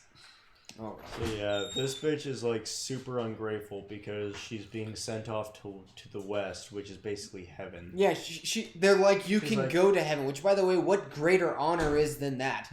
Which is basically just like, you know what? You failed to find any substantial You evidence. failed. Go home. You just go home. You failed to find any substantial evidence that Sauron is still active and moving against us. Just go home. Go to heaven. Yeah. Now, to be fair, in the books, if I feel like the way it would be laid out is, I feel like what they're trying to explain, right, is the idea that Galadriel had a chance to go back into the west and sail into the west and disperse, right, and become heavenly. But she stays because she feels like there is still evil afoot. That's fine. If you feel like there is still evil afoot and there is still more to do, fine by you. If you want to stay, go right ahead, right? Yeah. I feel like you can give yourself reason enough, sure. The way they try to explain her staying is the part where I have fault. Yeah. If she wants to stay, she has free will. She can do whatever the hell she wants, right? And obviously that's what happens in the books, because she stays, she ends up becoming Galadriel of Mirkwood, I think. I'm trying to remember. My Tolkien lore is not sufficient to any of the nerds that are out there. Mm-hmm. But yeah, she remains Galadriel. All that jazz. And so if she wants to stay to help Middle-earth and to fight against any evil that may arise, that's fine. I have no issue with that. There are still snow trolls to kill. However, It's just the way that they do it that I have issue with. Like a sigil that could have been made at any point is the mark that lets her think that there's still evil afoot. I don't buy it. It's just not enough evidence for me, personally. I don't think that's reason enough to stay in Middle Earth to do everything that she wants to do and to stay and to fight whatever beasts there may be. Also, not only that, but we haven't even touched on the whole thing is this is a warrior Galadriel. Yeah. That's not a thing in the books. Yeah. So this whole show and this actual scene is just sort of like kind of just fucking made up, really. It's just her whole arc is fabricated and not from actual Tolkien. It's not from real Tolkien lore. It's not from the books at any point. It's just sort of like we're just going to create filler in the prequels, and because it's so far back in the past, we can just sort of hide it in the mystery. But there's this scene that we're watching right now where, like, Neil Patrick Harris's knockoff, he's just like, so you're going to refuse the call to go to heaven, even if there is evil out there. Will finding it even bring you peace? Will killing another orc bring you peace? Will sending more of our men off to die in foreign lands bring you peace? Which is a good question. Yeah, he's just like, when does it end? Where does it end, and when is enough enough? Which, I mean, I feel like what they're trying to go with is the whole Rambo PTSD where they're like it's never over. You can't just turn it off, right? Yeah. That whole thing. Oh, humans and grass. Oh yeah, there it is. Yeah, by the way, I'm pretty sure they show it in the trailers and whatnot. But you see the humans, and they're all like cutting the hay equally, and I feel in like sync, perfect. Yeah, in sync, like somebody called Justin Timberlake because this is absolutely in sync. But like, and it for some reason this village that they show gives me a vibe of like a dirty Shire. Yeah, it's like a Shire but dirty. Which it's hard to come by because most of the Shire is going to be dirty. It's just everything is mud huts in the ground. It's more not only that, but it's the color that they decide to go with, because you have the Shire, which is very like high contrast, vibrant colors. Everything is very pretty. The green is greener, the blues are bluer, right? All that jazz. And then here everything's just kind of unsaturated, very muted. Oh yeah, here he is, the Black Elf, our boy Arondir. Yes. By Ishmael, I believe Ishmael Cruz Cordova, whatever. Actually, I take it back. He could be Latino. Anyway, in that case, first Mexican elf. first Mexicano elf. Yes, that guy. He So, my question: why? Why would you do that? Why would you do any of that? What is the point of having now? If you want to have more diverse characters in your fantasy realm, that's fine. However, the way Tolkien wrote this, he didn't necessarily write having any diverse characters because, for instance, look at The Witcher. In The Witcher video games, a lot of the characters you will notice are white. That is because the whole Witcher series took place in or I don't know if it actually the show or the movie or the books took place in this area, but it was meant to be reminiscent of I believe it's like Polish gods or something like that. Yeah. So obviously, with it taking place in a Polish area, your characters are going to reflect the area that you live in. The author of the books, I do believe, is Polish. Exactly. So if you're writing for instance, let's just say, if you're creating a book that has Norse mythology, right? That has things that are taking place in that Norway region. Mm-hmm. Are you going to have are you going to have a Mexican Thor? Is my question. Like, At what point does the diversity hire become more diverse than anything else? Like, the whole point is the diversity. And that, just to bring it to another point, is like, if you're trying to create a diverse cast, it kind of doesn't fucking matter when you're dealing with fantasy races, because fantasy races can be whatever the fuck color you want. If you want them to be blue, it doesn't matter. That's fine. It doesn't matter. The only reason why it's an issue right here, in this instance, is the fact that elves have been established to be a particular race. Yeah. Right? Like, if you want to make your own fantasy world where you have black elves, blue elves, I don't give a shit. That's fine. Totally do it. I'm all in support of that. You know, I think it's a good thing, right? Sure. Mm-hmm. Have a mixed race, have mixed cultures. That's cool. In fact, one of the issues that I have with a lot of Star Wars stuff that I've been watching with the Clone Wars recently is you have these planets, right? You have an entire planet. There's so many different unique things that you can do with planets, right? Mm-hmm. But for some reason, you take this race of creatures, right? This sentient race. I can't remember their name. It starts with a Z, like Xandir or something like that. Sure. They're all slavers. Yeah. This entire planet, which is a big fucking landmass, consists of nothing but slavers. Is like really the entire culture of one planet. The entire culture has one alien race that doesn't change like pigment or anything like that. It has no evolutionary changes and has one job, which is slaving. Mm-hmm.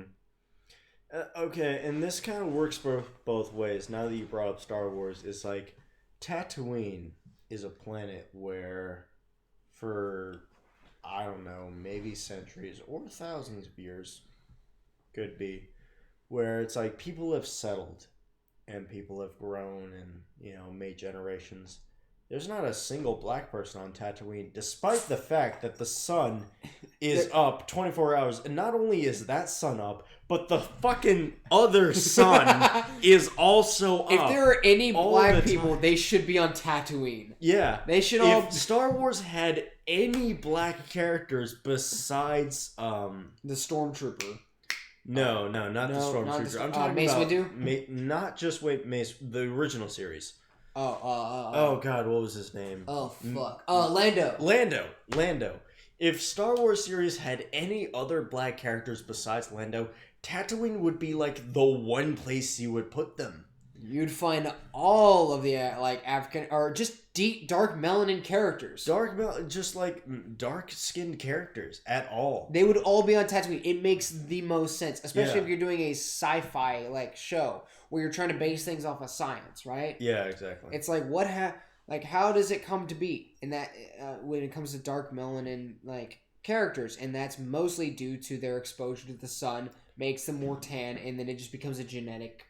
Yeah, it just becomes genetic at that point. It's like more melanin, which, by the way, all humans have melanin. Melanin is not a matter of like how much you have; it's how activated it is. Right. Since black people come from are more closely related to ancestors in Africa, which is near the equator, you get more sun per hour of the day.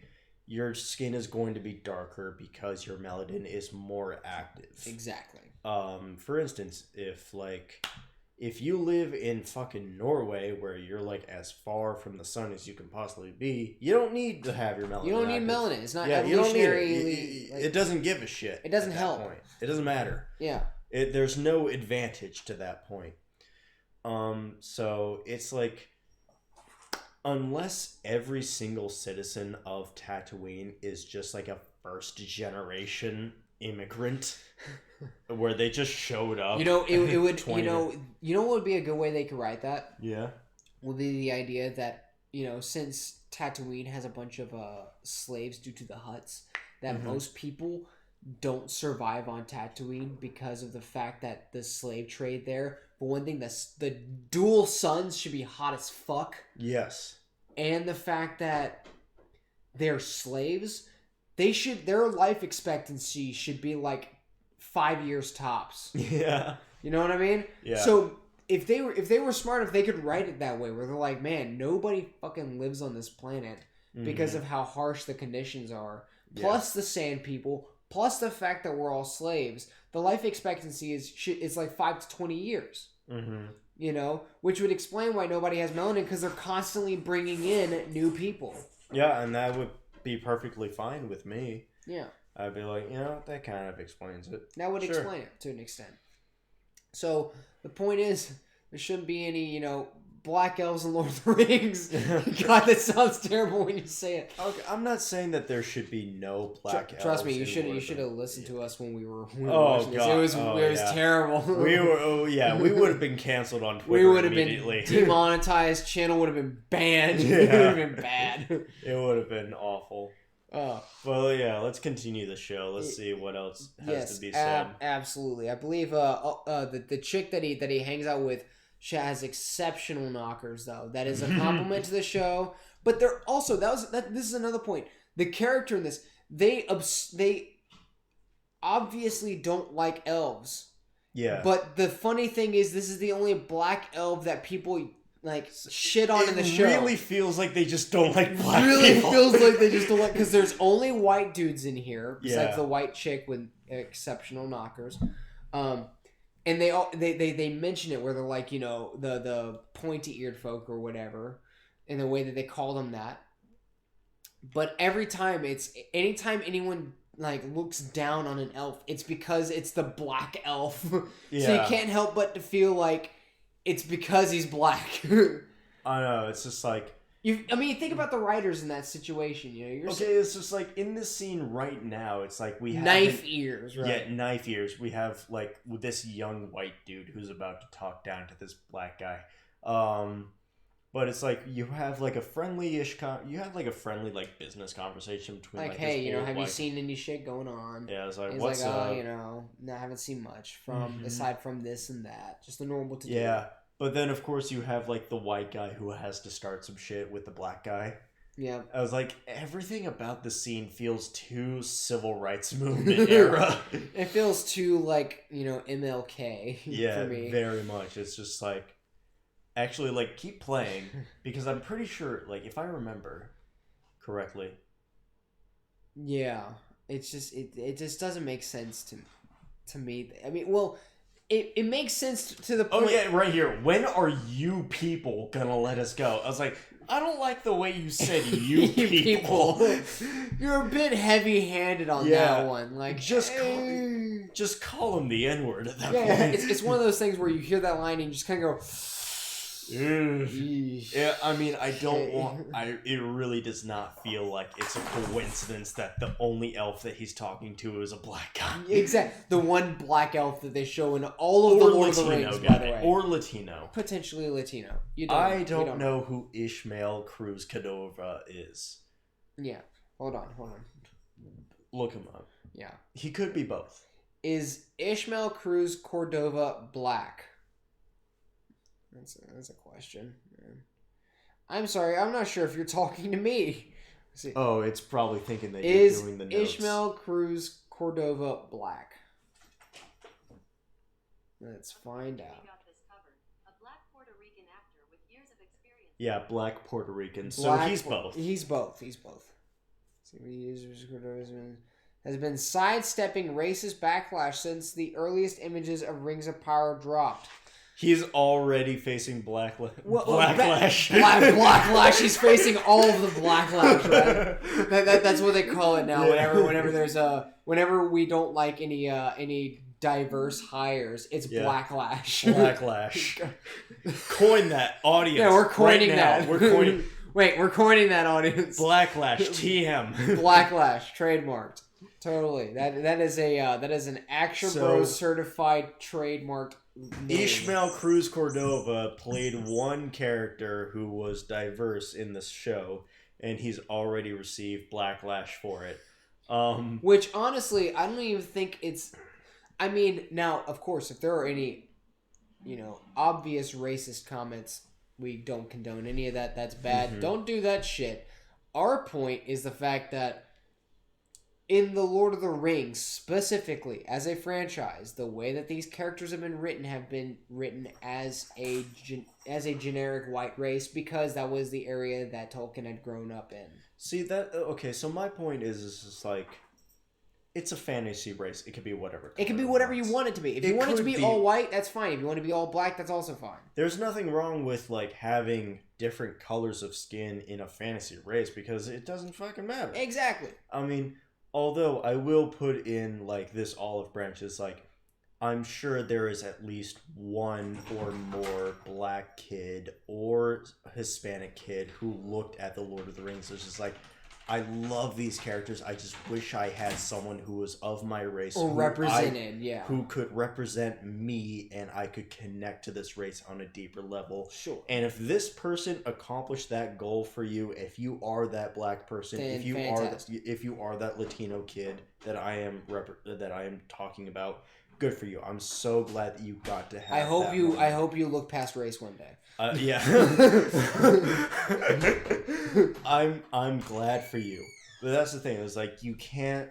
It feels really cheap to just be like, "Oh, look how diverse we are," because this fantasy race is of a different color. But since we're on the subject, let's look at since we're talking about characters and the whole diversity of all this sort of culture.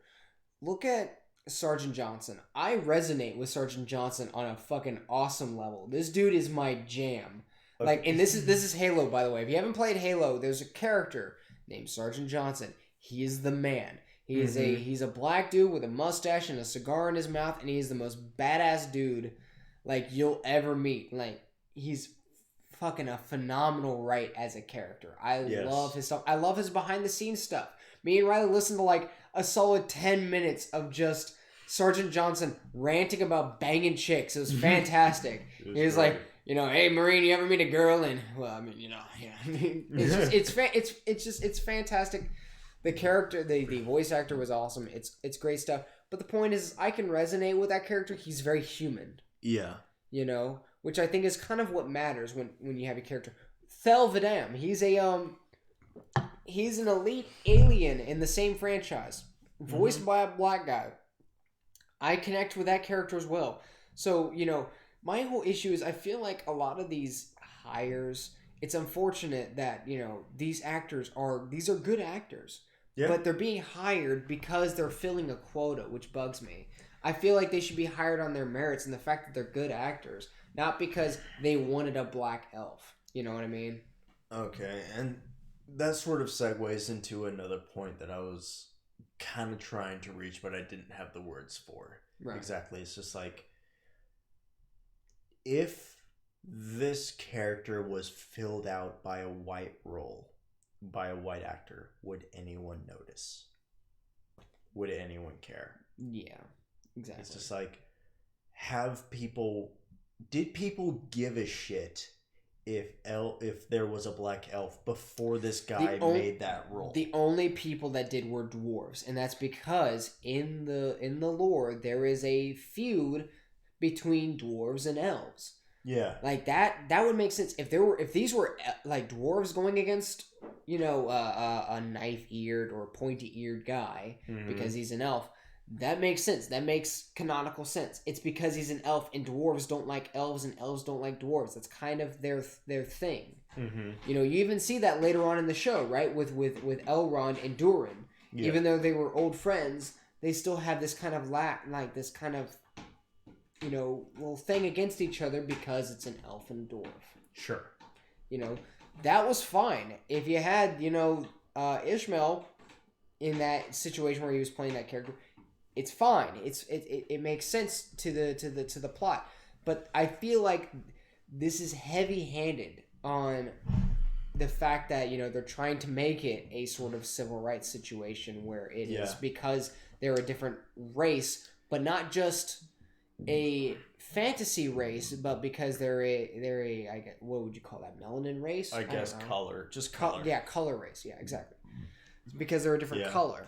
It's like, by the way, the most racist scenes that you see towards elves is the scenes where Arondir is in. Exactly. Where Ishmael Cruz Cordova, where he is in, that's when everyone is just blatantly racist towards elves. Exactly. And it feels a little too close to home. Yeah. It doesn't sit well with me. it feels like they're being obviously pushy, and you because you have everybody shut their trap. He's just having his conversation, but you have the one guy that's like, hey, knife ear, pointy-eared brat. It's like, okay, you're trying to single out the one racist, and then you have the scene where the bartender goes to give the guy a pint, and he's like, hey, chill the hell out. Dude says something smart, and knocks the cup out of the hand. The bartender goes to punch, and who stops him from punching but the elf? And he's like, no, let him be a bigot. Let him be his bigoted self. I'm going to be the good man and rise above all of it and do my own thing. Yeah. Oh, and that elf is about to get some fucking feral human pussy. Yeah, how dare some he? caveman pussy. Don't you know that elves and women can mate? I don't know, but I feel like her outfit is exceptionally droopy in this shot versus the other ones. It's meant to show her cleavage. The other ones, her because it looks like she's almost wearing overalls. It's not an accident that they put the bustiest girl in the show in like a low cut overall outfit. Yeah, even though I think it's like overall dress because it's a dress. I don't know. I guess it's because she's in this mud hole that they call a town. See, here's the thing: is like, as soon as we see her no longer like trying to be like sexy towards him, that's when we stop seeing cleavage. That's when it's not important anymore, right? I mean, it's not even we see a whole lot. It's not even like a massive amount of cleavage. But as soon as she stops becoming, the obvious love interest, and we're supposed to show or see the attraction between the two, the cleavage just disappears magically. Yeah, exactly. It's like every shot is like above the neck. Mysteriously, she decided to pull her overall dress a little further up. Like the first scene when they're having together, the cuts down to here, and then everything else is just like back right up to here, back to where it was normally. But he senses some dark shit from a cow. Let me try and re-explain that. So he goes to say goodbye to her because he has a conversation with his elf friend saying, hey, we're leaving to go to heaven. And we basically get our buddy cops over here. Yeah. Where we get like, I don't know what his name is. I don't know who the white I'm pretty sure if you pause it, his name is Elf. Oh, no, wait. Oh, he has a name. Medhor and Arondir. So Arondir and Medhor is like a buddy cop situation, whereas like they're friends. It's pretty obvious because he's like, "Hey man, what you doing? Why you wasting your time?" They've with been that working girl? together for so long that they just kind of became friends. Yeah. But yeah, Medhor is very obviously like in on it. He's like, "Hey, I know you're trying to like put your dick inside that human clutch. I know you're wanting some of that." No, you're wanting some of that. And he's like, yeah, you smell funny. And he's like, no, I don't. And he's like, yes, you do. And he's like, oh yeah, well you smell like fucking caveman pussy. So how's about that? And they're like, hey, so we're leaving. We're gonna, there's no more evil over here. We're going to go and do shit. Yeah. And so he goes to go tell the elf that I'm departing. I won't be able to bang your puss after all, unfortunately. Such a shame. Although I do suspect that he already hit it. Probably. Once, maybe twice. At least there's once. A reason why the bastard son does not like him that much. Okay, so the show hasn't revealed it yet, but there is a son situation where the lady that we are just talking about, the love interest, she does have a kid. And I suspect that it is Arondir's kid. Because you think it's Arondir's kid? I do believe that is Arondir's kid, the Black Elf. See, I think the kid is supposed to be a point of a point of proof that there is because Riley's theory is that this kid is a half elf. Yes. You think it's straight up Arondir's kid? I think it's Arondir's kid. I think it's potentially another half elf's kid that died because maybe he was out, ostracized by the society because of the fact that he was a half elf. And fled, and so she, I guess, has a kink for half elves, and Arondir so shows up, and she's just like, huh. So okay, so here's my supporting arguments as to why it's Arondir. So the kid has dark skin like Arondir. He's been here for I think 75 years. He's been here for long. He's been here for long enough I've known you since you were 2, but god dang, you're sexy. That's the thing. It's like Arondir has been here long enough for that kid to have come to the age that he is now. Also, 79 years. 79 years. So 79 years. The kid is like 15 tops.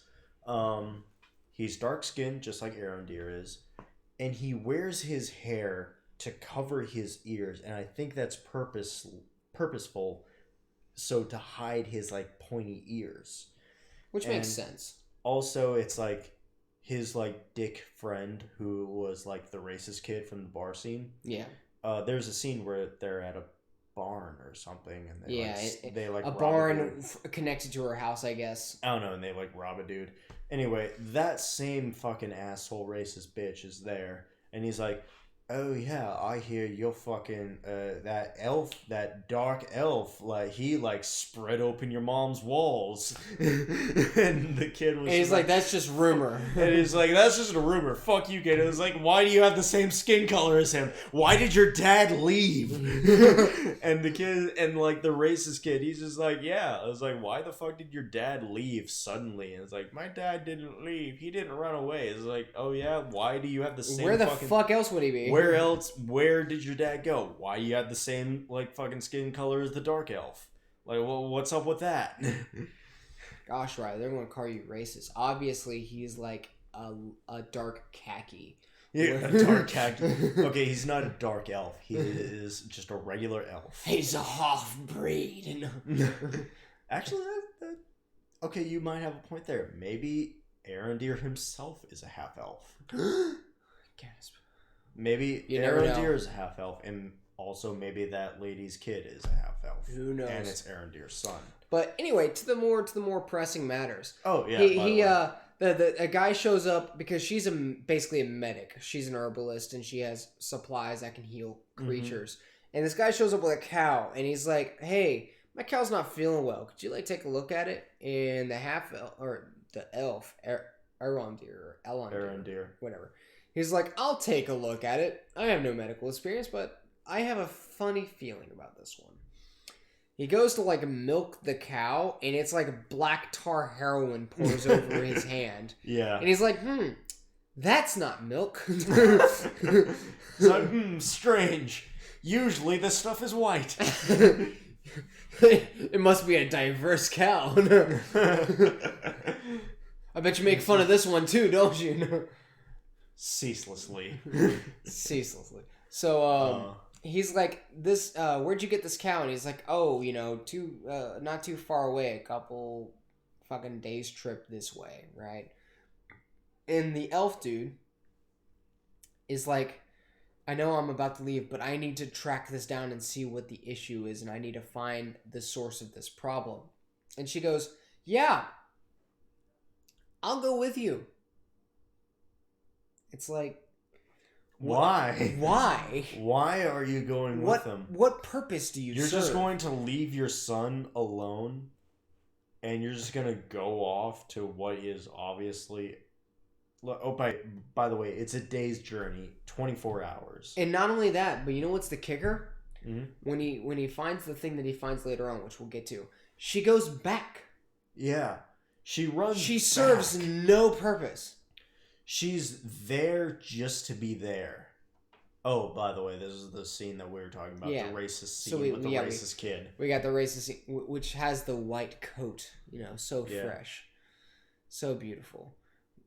But he finds a sword, like a broken sword, that apparently is the fortune that he has. He's like, they get to a point when he's like, he says something about how, you need more fortune or you need a better fortune. He's like, "I've got fortune right fucking here. Look at this sword. It's broken and shit. Look at it. It's cool. It looks cool." Yeah.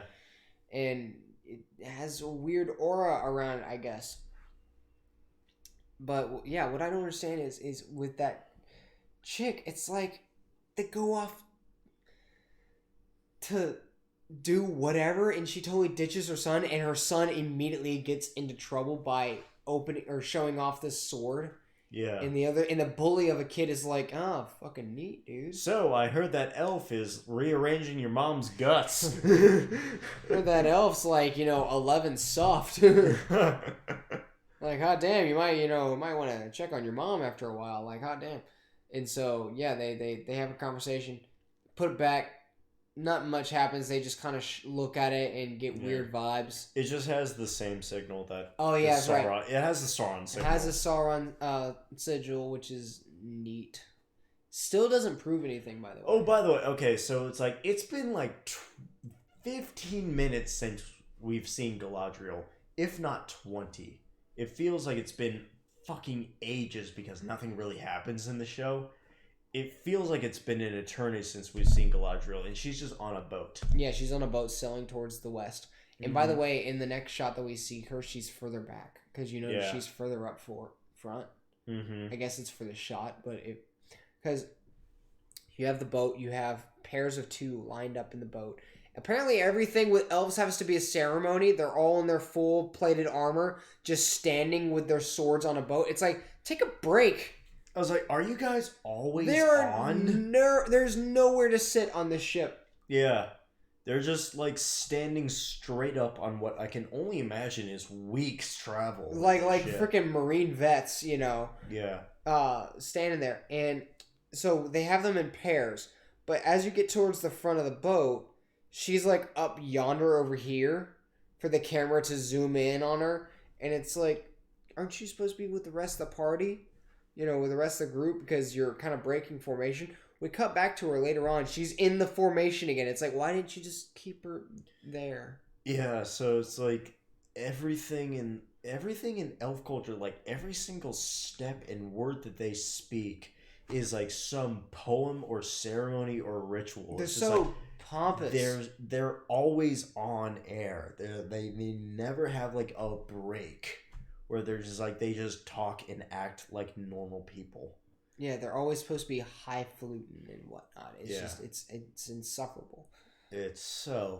And It's and annoying. to try and get past this episode, because there's not much else that comes in here that really Nothing. that I don't Fuck all else happens. fuck all else.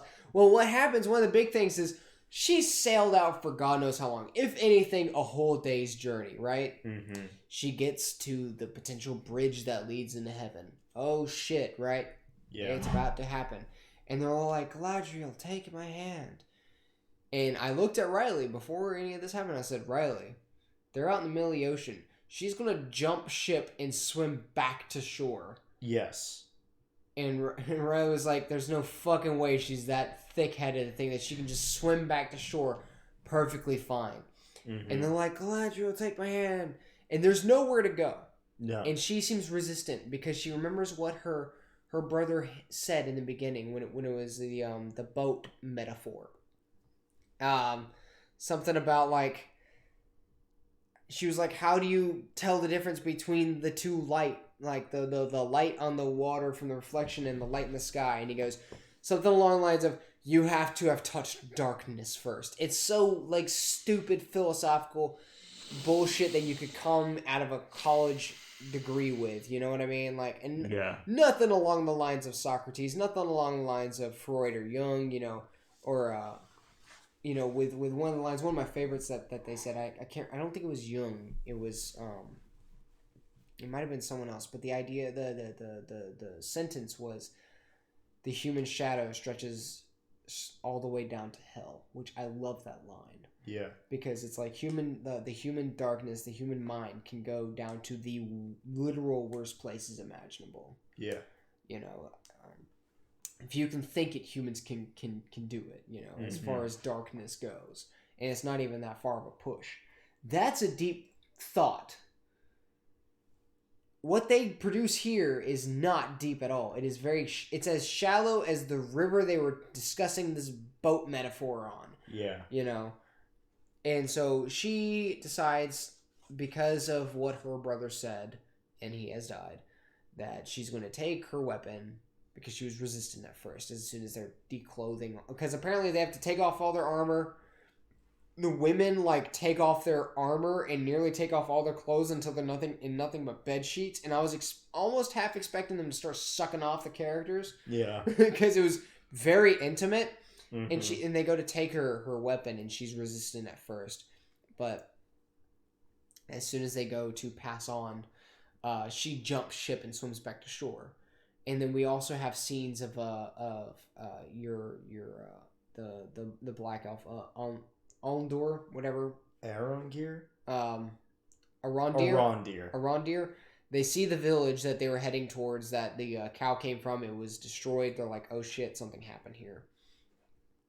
She jumps ship and begins swimming back to shore, and I think she's an idiot. Yes. That is dumb. Categorically. It's really dumb. Why? It just doesn't make sense. Oh, by the way, there was a very short scene with hobbits. Anyone who watches this show, a fun drinking game, take a shot every time hobbits mention carts or wheels or wheelbarrows, because it happens like 8 times. Oh man, at it's least. ridiculous amount of times. It's so dumb. And I believe there's going to be a lot more screen time as episodes come in, because, spoiler alert, a very cool wizard who falls from the sky shows up in the Hobbit village. And it explains how a certain wizard character has such a close relationship with the hobbits. No. Here, finish off the what you feel about this episode. I'm gonna go pee real quick. This episode is worse than the second episode. Those are my feelings. I agree. It's very like, I expect it to be very fillery. I expect it to be very like, oh yeah, let us just introduce a shit ton of characters that you are already like recognized, and you know they got their things going on. Galadriel is very like, I don't even know how the fuck she would have been, how she became a queen. Because this is not the same Galadriel. Like, in this scene that I'm watching right now, she's literally, like, death gripping this knife that her brother gave her or some shit. Anyway, she's on her way to the west, and there's, like, this ceremony / ritual where, like, a bunch of, like, women, like, decloth them. They have to sing a song to part the clouds, and they're so magical. Whatever. I don't know. I honestly hate the elves in Lord of the Rings. I actually okay, so this is a real problem that I have. I think the elves in the Lord of the Rings are like the shittiest written race of all. I hate the elves in Lord of the Rings. That's the thing to come back on. Yeah. Because they're basically just like pompous, high on their own fumes humans, but better in every way. Yeah. They live longer, they're stronger, they have more endurance, they have more constitution because they can drink more. The badass Uruk-hai come from them as well. Yeah, the badass Uruk-hai, which are, just undead like basically elf zombies, or like re-risen elves. And it's just like, elves in Lord of the Rings are basically just humans, but better in every single way, and they have like such a fucking like high off their own fumes attitude all the time. The only real downside that there is to the elves is the fact that they're so pompous and full of themselves, of the fact that they're fantastic. Yeah. That's really it. They're so full of themselves all the time. I hate the elves in Lord of the Rings. I feel like they have a lot of issues. I feel like that isn't the most terrible flaw, though, to be full of yourself because you have such powers, because they do need a flaw of some kind. However, I don't think it's expressed properly in okay, here's the thing, is like being full of yourself and being ignorant and being self-centered and being like high on your own fumes, those are good like flaws to have for a villain, right? Because those are traits that lead to a downfall, except that never fucking happens with elves. They are considered just like regular guys, but just better than humans in every way. It's like dwarves, they just have like a different culture. Exactly. They're just like, yeah, they're stronger, they're stouter, they're more like buff, and they're shorter, but they're short, they're stocky. beefcakes. They're a stocky breed. Forgot to mention at the end of the first episode that there's a meteor that comes through, and that, like you were saying, that's Gandalf. But if we remember from what they said in the beginning, the evil there's so much evil here, and it's so dark and twisted and evil that even fire has no warmth. This Harfoot goes to grab Gandalf, and she touches some of like the hot coals, the like red embers. hot, like you do on a hot stove, and she's like, it's not hot.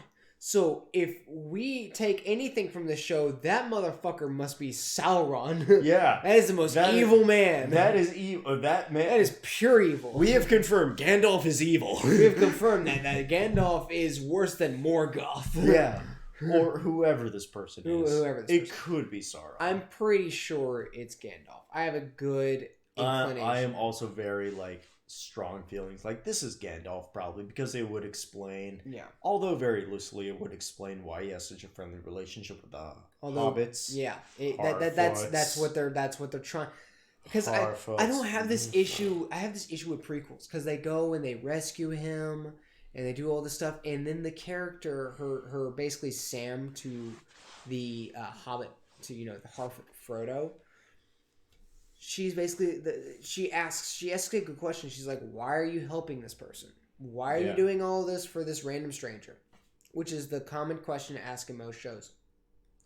As a prequel, your job as a writer is to say, okay, if Gandalf has such a good affiliation with the hobbits, what do we do to set in place to make him have a good relationship with these folk, right? Yeah. The lamest and laziest way to do that, in my opinion, is with just the random emotion that you give a character for the sake of them having it. Because in this show, what happens is she asks the question, why are you helping this character? Why are you doing all this for this man? And she basically says, I don't know. I have a feeling that he's important. I have a feeling that I need to be the one to help him. And what they want us to be as consumers and watchers is, oh, it's because this is what sets up Gandalf's relationship with the hobbits, so that way when he comes across Frodo, he can use him to go and take the rings to Mordor because he trusts the hobbits. This is supposed to be the setup for that. But what you're set up on is a feeling of fate? ? Because all she says is, I don't know, I have a feeling that I'm supposed to take care of him. Yeah. That's weak as shit. It's a very weak connection, but anyway, it's just even if Gandalf had to fall from the sky because he is a Maiar? A Maiar? Maiar. Something like that, yeah. Basically so an angel. Basically angels. They have to fall from the sky. They are sent by some sort of higher power. So sure, Gandalf had to fall from the sky. That's fine. He could have just as easily wandered into the village on its own, and people were just hiding, and he just stayed there for so many days because he was just too weak to go off anywhere else. And they were just this guy's been here for several days. Maybe we should help him because it feels cruel to just watch him starve and dehydrate to death. Right. So they just took that would have been a much more cemented way for Gandalf to have friendly relationships with the hobbits. It's still coincidental that he lands nearby, the Hobbit / Harfoots, but it's at least better. Yeah. It's sure, it's coincidental, but and you coincidences happen all the time. And you can have the conflict of, this is a dangerous person. We don't mess with travelers for some reason. And then you have the other side that's but he's a sentient being and he should be taken care of because, that's the right thing to do. And that, he hasn't done anything against us, so we should treat him with kindness and it'll be rewarded to us too by, taking one of our ancestors and sending them into hell. Yeah. So it just, and they go on this joyride and once again, they're wheeling a cart, so I can't help but feel that there's a cart metaphor here that I'm missing. Yeah. Something about Harfoot's hobbits and these wheel cart, I guess specifically Harfoot's, and these carts. I don't get it. What is the connection here? What is it with like these barefoot short beings and the invention of the wheel? I don't remember nearly as many wheel/cart metaphors in the original trilogy or The Hobbit. I don't know if there were any, personally. Yeah. It's like every time like a Harfoot or a /Hobbit is on screen, they talk about fucking wheels and carts for some reason. And not only that, but there's this joke as they're trying to push the potential Gandalf up a hill. They start having a conversation about what to do with them and how to help them, if they should help them, all that jazz. And as comic relief, Gandalf starts rolling back down the hill. Yeah. Which is just... I mean... Sure. Whatever. It's fine. I mean, do you have to walk your way all the way over to there to talk to him, or can you just set the cart down? Because if it's on a wheelbarrow... Normally, if you set it down, it has brakes automatically installed by the fact that it has legs. Yes. How is this thing moving without legs? I don't remember seeing 4 wheels. So is it like tipping this way and going backwards? And if so, I feel like that's crappy design. Honestly, Jeremy, does it even matter at this point? No. It's just like, fine, whatever. This might as well happen. We are 8 minutes into this episode. That's true. In a 1 hour episode, we're really showing we're really embracing nearly the EFAP, the every frame of pause. Yeah. Likelihood. Now, to be fair, they pause a lot more than we do. You know, we're giving y'all guys a very brief summation of what this show is consistent of. They don't say his name. They call him the Stranger. Yeah, he's the mysterious stranger from Fallout 3 with the revolver. But well, call him the Stranger, right? What do you one of Gandalf's names is Mithrandir, which in Elvish is the Grey Wanderer. Mm-hmm. That's pretty similar to Stranger, and he has gray hair and a gray beard. The Grey Wanderer, the Stranger. It's like, Gandalf. Do hobbits have their own language, or do they just speak like the rest of us? I believe they just speak like the rest of us. I believe they speak common. Okay. But yeah, it's they speak Galactic Basic from Star Wars. Exactly. And then it cuts away, and you have this whole thing with Celebrimbor where he's talking about his thing that he wants to build. It shows us the map, goes all the way to his land of the elf forgers specifically. I didn't know that they had their own territory. How many elf forgers? Apparently there's an entire city of just elven smiths. Exactly. But Celebrimbor's there. It's kind of lackluster and boring to me personally. Him and Elrond are just talking about how great Celebrimbor is. Don't worry. We don't see jack shit of the city. No, we see an aerial shot. We have a room. And that we get an aerial shot of it that you could have done on a miniature, but I think they used CGI. And then you get a shot of a room in which they are Celebrimbor and Elrond. Elrond. Yeah.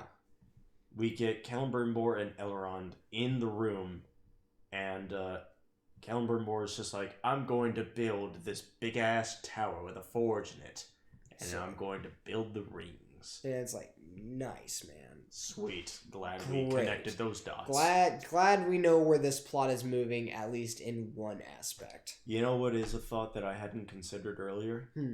Because this show takes so far back in the past, honestly, dark-skinned elves could be extinct by the time the Fellowship of the Rings happened.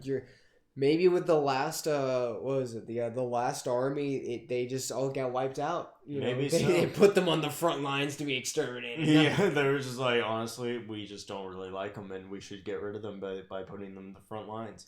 I feel like purity in our race is the most important thing. Oh yeah, purity. No, ironically, of course, every elf you've met is a white supremacist. Including Legolas. Absolutely. But he wants to build a tower that has a forge that has the material and power to to make the rings. It's a long litany of stuff. And then they're like, oh, we can't just build this with elves. We don't have enough manpower. And Elrond is like, what if we search among different races? And Celebrimor's like, who? And it's like, who the fuck do you think? The only other race that actually builds shit. There are literally 5 races in this show.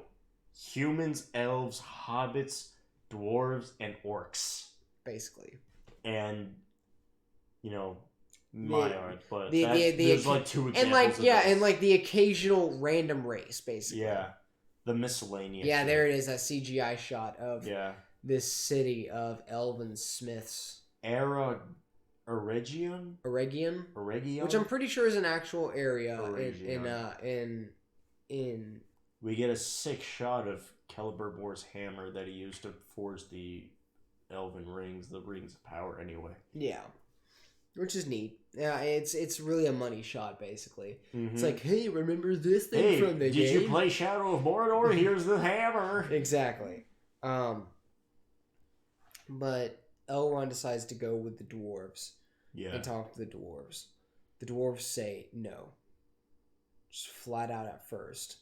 And then... They didn't just say no, they said fuck you, basically, in particular. Basically. So, yeah, they basically shut the door in his face, and he's like, I invoke the right of parlay, I guess. I don't know what you would call it. Yeah. I mean, it's basically the equivalent of parlay from Pirates of the Caribbean, a much better movie, show, whatever you want to call it. We should review all of the Pirates of the Caribbean on this show. We should. I would love to do almost a I could do a frame-by-frame breakdown of Pirates. I really could. I love the pirate It's movie. a long enough timeline. It's a long enough franchise that we can make several episodes out of it. Oh, yeah. I mean, the first pirate movie is in particular my favorite. I would have to watch the others a couple of times to make better reviews over them. Yeah. But the first pirate movie I could talk about for fucking ages. That movie is my jam and jelly. It's like me trying to discuss Lord of the Rings. Now, Lord of the Rings we did a video on, but it was a much more condensed film. Yeah. Or condensed video. I could go about that frame by frame as well, but I chose not to for the sake of time. We'll have to choose a day where we have hours to dedicate to such a craft. One thing that this show is severely lacking that we saw a lot in the first Lord of the Rings, not enough dudes giving each other forehead kisses. Right? Yeah, we really need more of that Aragorn and Boromir action. We need way more bromance than we're seeing. Yeah, and so Elrond, when he goes to talk to the dwarves, he basically does a challenge. He's like, I invoke the right to basically be here if I break more rocks than this dwarf. Yeah. Which is a very odd challenge. He's like, here's that shot, by the way. Okay, so they have Glandam and Eregion, and then you have the Misty Mountains, and they're going to Khazad-dûm, the realm of the dwarves. Now, on the other side right there, that looks like where, on the other side right there is where the bridge of Khazad-dûm is. Yeah. Where they leave to go onto the riverbank right there, which should lead to the it's a little forest area where Aragorn and them have their fight, where and Frodo basically skips out of town. Yeah. The problem is for one thing, the entrance by itself. The entrance is not at all the entrance that we saw in Lord of the Rings with the speak friend and enter. Second of all, they don't call it Moria. They call it specifically Khazad-dûm. And the only thing I can think of, I might be mistaken, of course, because I don't know much about my Lord of the Rings lore. But the only thing I know about when it comes to Khazad-dûm is the area in Moria, within Moria, and the bridge, specifically, the bridge of Khazad-dûm, which is on the other side of the fucking Misty Mountains. So why are they calling it Khazad-dûm? I don't know. Why is it on the left side of the Misty Mountains? I again don't know. Why it doesn't look like the room in the Lord of the Rings, if that's what they were basing it off of, because it's the Lord of the Rings, Rings of Power. Jeremy, it's been 3,000 years. So much has changed. So much has changed, except for the fact that... okay. Anyway. It's just 3,000 years ago, they were on the left side. They switched it It to would- the right side. It would have been much easier, both artistically and, practically, just to use the same doors that they used in the Lord of the Rings movie. Think about that money shot, right? Getting the original or the door used from Lord of the Rings. Yeah. Wouldn't that have been a money shot? Having that whole shebang, right? Being like the whole, member berries right there. Be like, Yeah. hey, do you remember this door? Remember the door? That Exactly. would have been sick as hell. It would have been sick, right? And so the maps just don't make sense. But they're breaking. So Elrond can't get in at first, and he's like, Yeah. Celebrimbor, let me do my thing as a politician. And he goes, I invoke the right of which opens the doors magically, which Yeah. apparently is a challenge to Durin, who I always thought was a fascinating name and character. So now Yeah. to put the face to the name, I'm a bit disappointed. Let's go. Like Durin was mentioned in the first movies. Yeah, he was mentioned in a few because you have Durin's Bane, which is the Balrog, The Balrog. among other things. And so you have he goes in to basically bash a rock with a hammer against Durin, a dwarf who probably does this on the regular. Yeah.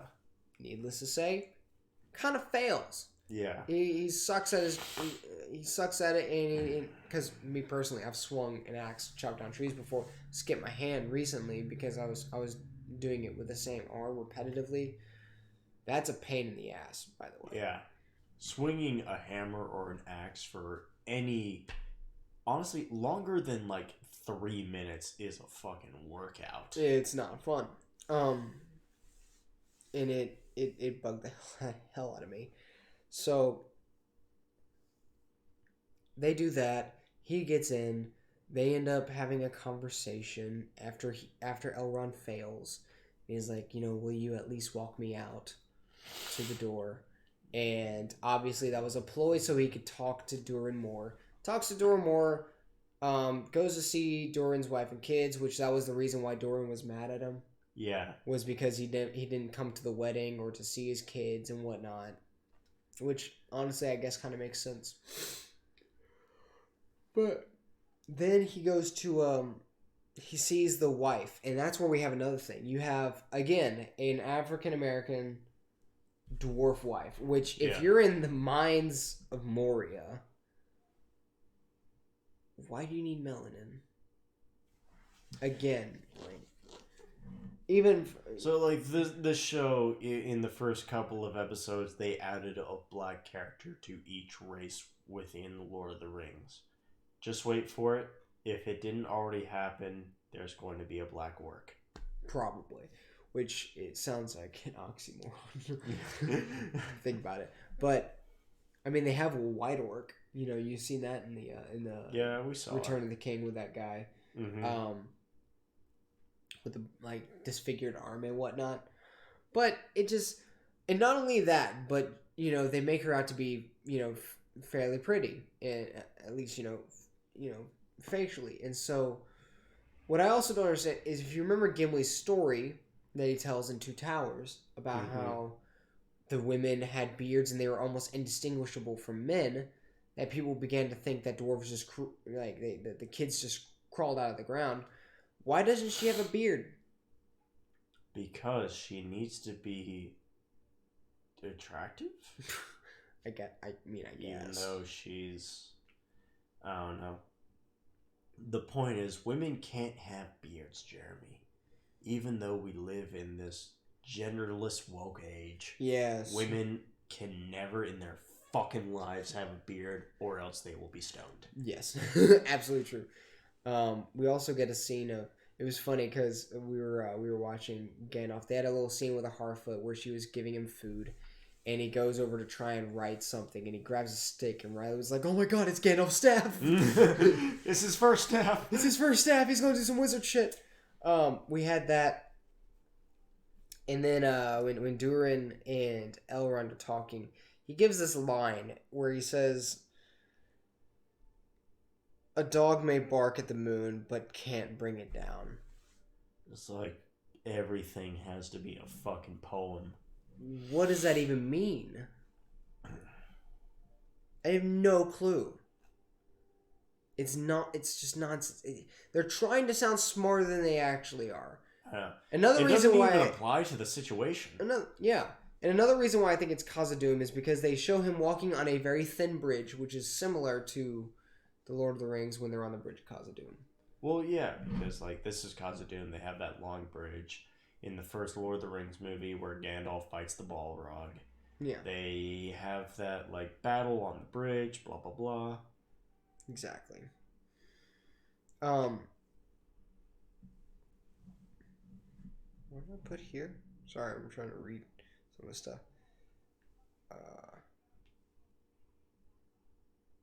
The tree is in the cave. Oh, that I remember that. Sorry, it took me a second. Mm-hmm.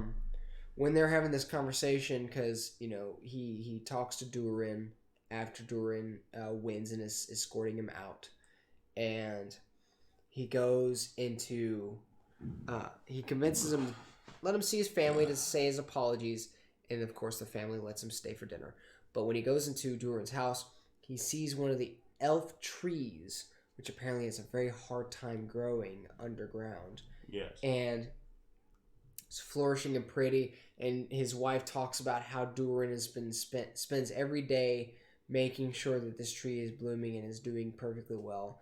And I can't help but feel like the way that they frame it, the way they're talking about it, it's just such a try-hard way for Durin to seem sweet and loving of the elves, that it just feels try-hardy to me. I don't know if it was actually in the books, but the way it's done in this show just feels like after they had this big contentious thing with the brick or the breaking of the stones, and Durin was like, I'm ready to see you out, get the hell out of my house, basically, invites him in, and he's like, oh no, I actually was friends with you, and I think the elves are good people, and what. It just felt very like try-hardy to me that they're trying to make him seem like a good person underneath. I guess so. Yeah, I don't get it. And Galadriel, since we're back with her, she's swimming. She finds a boat somehow of randos. I don't know how they got there. I don't know what they're doing there. But most of them die anyway. Most of them die. It doesn't fucking matter. There's only one guy that actually matters, and Jeremy suspects him to be Sauron. I think he's Sauron because he comes off as supposed to be the charming and handsome one. He's not obnoxiously so, because they were trying to frame one character as being Sauron that we haven't seen yet. He's got blonde hair. Right. And chiseled features. But he looks like Draco Malfoy in the middle age. Yeah. So that looks like a bit obvious for them to try and be Sauron, and so I think it's going to be the more like Aragorn looking-esque character. I guess so. I feel like they're going to try and make it be more surprise. They're trying to make it surprising when it's not at all surprising to me. Like handsome, but kind of plain, but in a very symmetrical way. Exactly. Like charming enough to get by, but not like, I think you do have a case for the guy on the boat. Yeah. Or the piece of wreckage, more or less. Right. Yeah, because they had kind of a quasi-boat of wreckage. Gets attacked by a worm in the water. And it's just Galadriel and possibly Sauron left. And they're having their conversation. I couldn't help but notice she's constantly pulling on the rope but never tightens it. It's a bit of a nitpick, but it's still like, I'm watching it and I'm like, that rope is attached to nothing. I'm like, can you do something with that besides like pull on it every 5 seconds? Yeah. She's like wraps her arm around it and like tugs on it real hard. I'm pretty sure it's just wrapped around a piece of log. What it probably was they were on set and they're like, yeah, we need you to mess around with the set so that way it feels more realistic. Can you just like take this rope and tug on it every now and again like you're trying to fasten it to something, but don't actually fasten it to anything? Which made it just less realistic. Yeah, it just made it, exactly. It just looks dumb. It's just like, it's a fucking 5x5 square of wreckage from a ship. What do you possibly have to fashion? You don't even have a sail. Yeah. How are you even going to... Do you have anything to row with? How are you going to get to shore? Are you going to just ride the waves that are non-existent? and then you have that, and then you have it goes back to Gandalf doing his shit, and all of a sudden, like, he's whispering. He can talk to the fireflies, which, when it came to the moths in the Lord of the Rings, I was like, oh, this man is 3,000 years old. He's got experience in this world. Sure, he can talk to moths because he has had the time to have learned that ability. That's the thing, is like anything that seemed unusual or off about Gandalf in the first movies, you could just sort of explain. It was like, yeah, he's fucking old. He's probably learned how to do it. Like, yeah, he's lived for I think it's like what 300 lives of men. He's like, I've lived for that long. Yeah, he probably knows some shit that we don't. That's why I'm okay with a lot of the powers that Gandalf has in the Lord of the Rings trilogy, because he's put in the time for it, basically. Mm-hmm. But you've got that, and then you've got him being able to talk to the fireflies, and the fireflies make stars and constellations. I guess so. Which is another weird thing. I actually think, if I'm not mistaken, one of the firefly combinations here. Let me go to it real quick. If I'm not mistaken, I am pretty damn confident that one of those constellations was Gandalf's symbol, the Mithrandir symbol, which is the little line going down in the dash. Because I'm pretty sure I remember him drawing that in the dirt. I want to double check, because I'm almost positive that it would be another nail in the coffin for it to be Gandalf as a character. As in, like, confirmation that this is Gandalf? Yes. Okay. Let's see if I can find it. See, yeah, they're talking about fireflies and all that shit.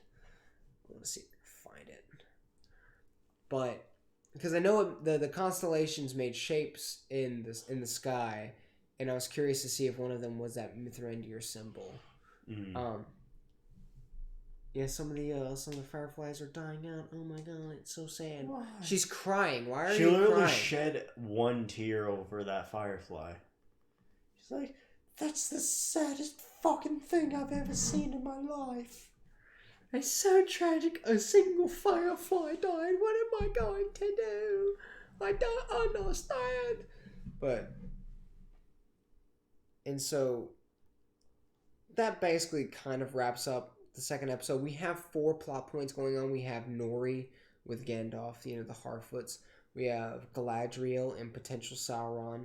We have Elrond and Celebrimbor doing their thing, and then finally we have the Black Elf Arondir, I think. Arondir, yeah. And the Cleavage Lady that he wants to bang. Yes. Or has already banged. With Riley's theory that I'll give it credit. It's possible.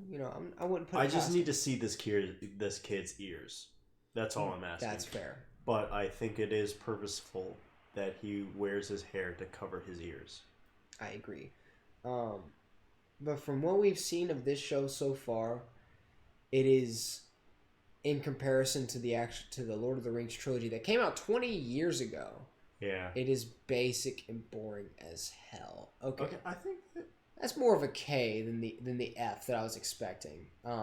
Well, okay, so it's similar. It is similar. It's not exact, because in the Lord of the Rings trilogy, it was definitely an F, where it's like it's got the straight line, it's got the lines pointing out.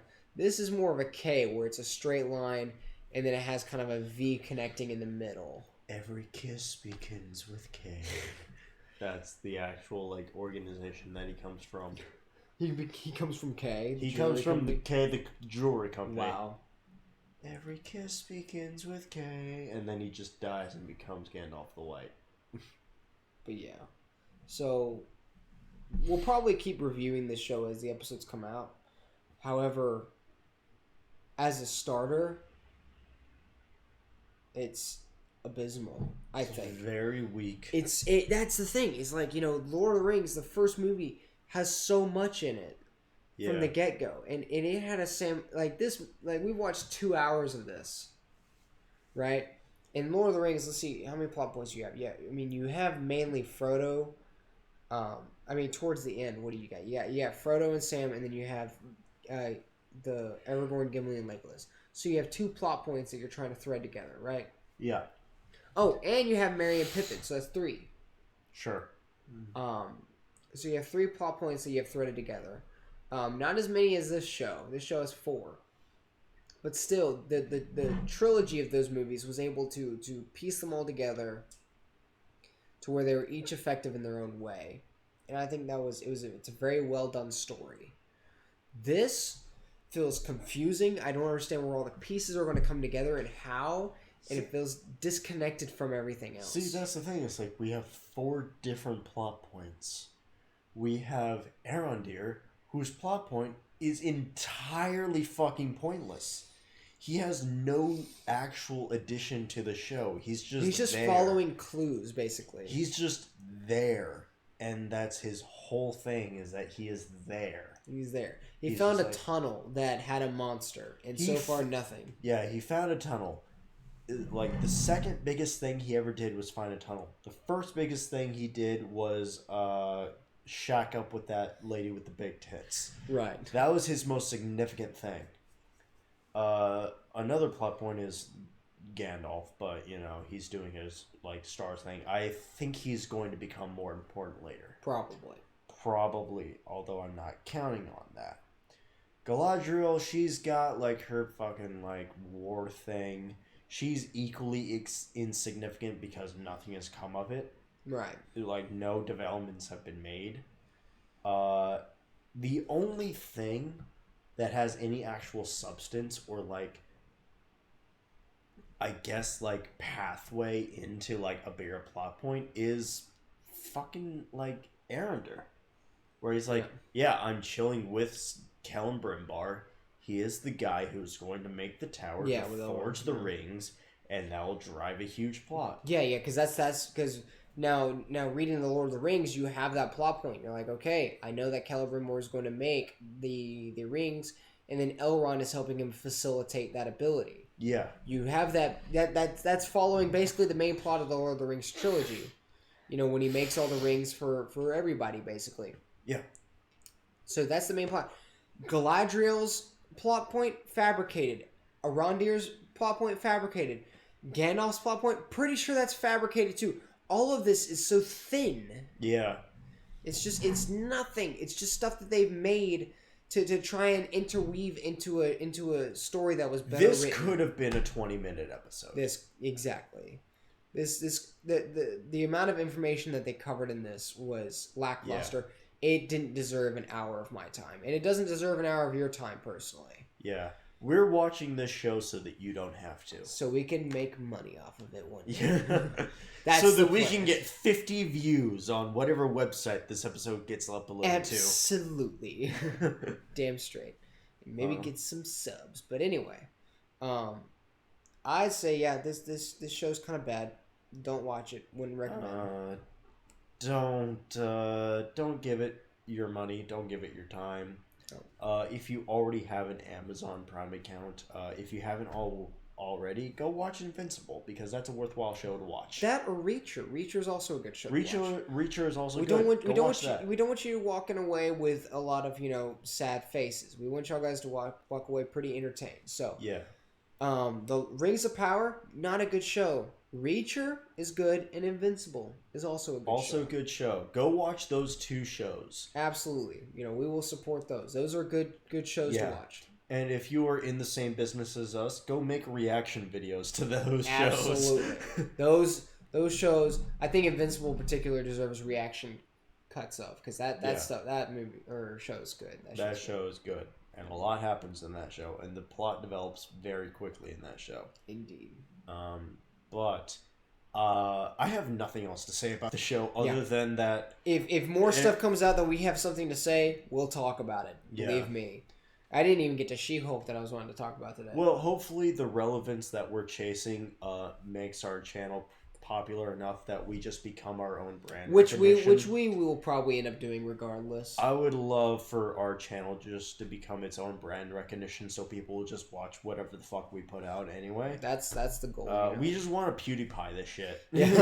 Which, I mean, like talking about Rings of Power. It's something I've been wanting to talk about regardless because I have a close affection to Lord of the Rings, and so seeing this is just like I had a close affection to the Incredible Hulk. Yeah, exactly. So these are personal topics that we're going over. Stuff that I really enjoy, and then stuff that Riley really enjoys, and I feel like these two things where it's the perfect time I think for us to really start talking about this stuff before we branch off into talking about movies we like or shows that we like.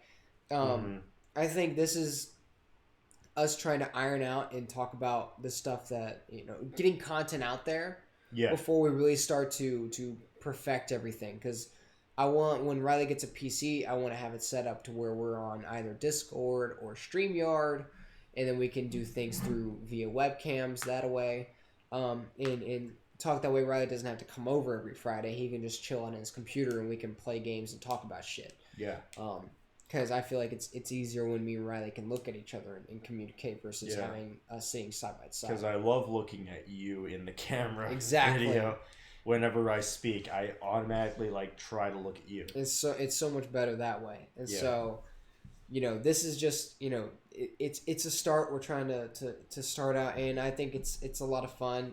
Plus, I love talking about movies and talking about how we feel about things. Yeah, we've only made 3 episodes so far, but I've already had so much thought and ideas delved into our movie critic area that I'm excited for it. I think there's a lot that me and you can do with it. So. I believe so too. But you know what? If you guys have suggestions on what shows you want us to react to, put it in the comments. Absolutely. If you guys want to know more about my personal feelings towards colored people, also put it in the comments. Absolutely. We will answer as many as we can. We will answer in the next video as many comments as we can in the next video. But for now, Rings of Power so far is getting a 2 out of me. It's pretty boring and abysmal and not worth the time. Yeah, I want to say it's a 2. It's it's not. I don't know enough about the lore to really say it's world breaking. Yeah, but it's pretty. Give it the 3rd episode. Yeah, give it the 3rd until the 3rd episode. Yeah. So with that being said, we'll see y'all later. See you later. Have a good one. Bye. Deuces. Show shit.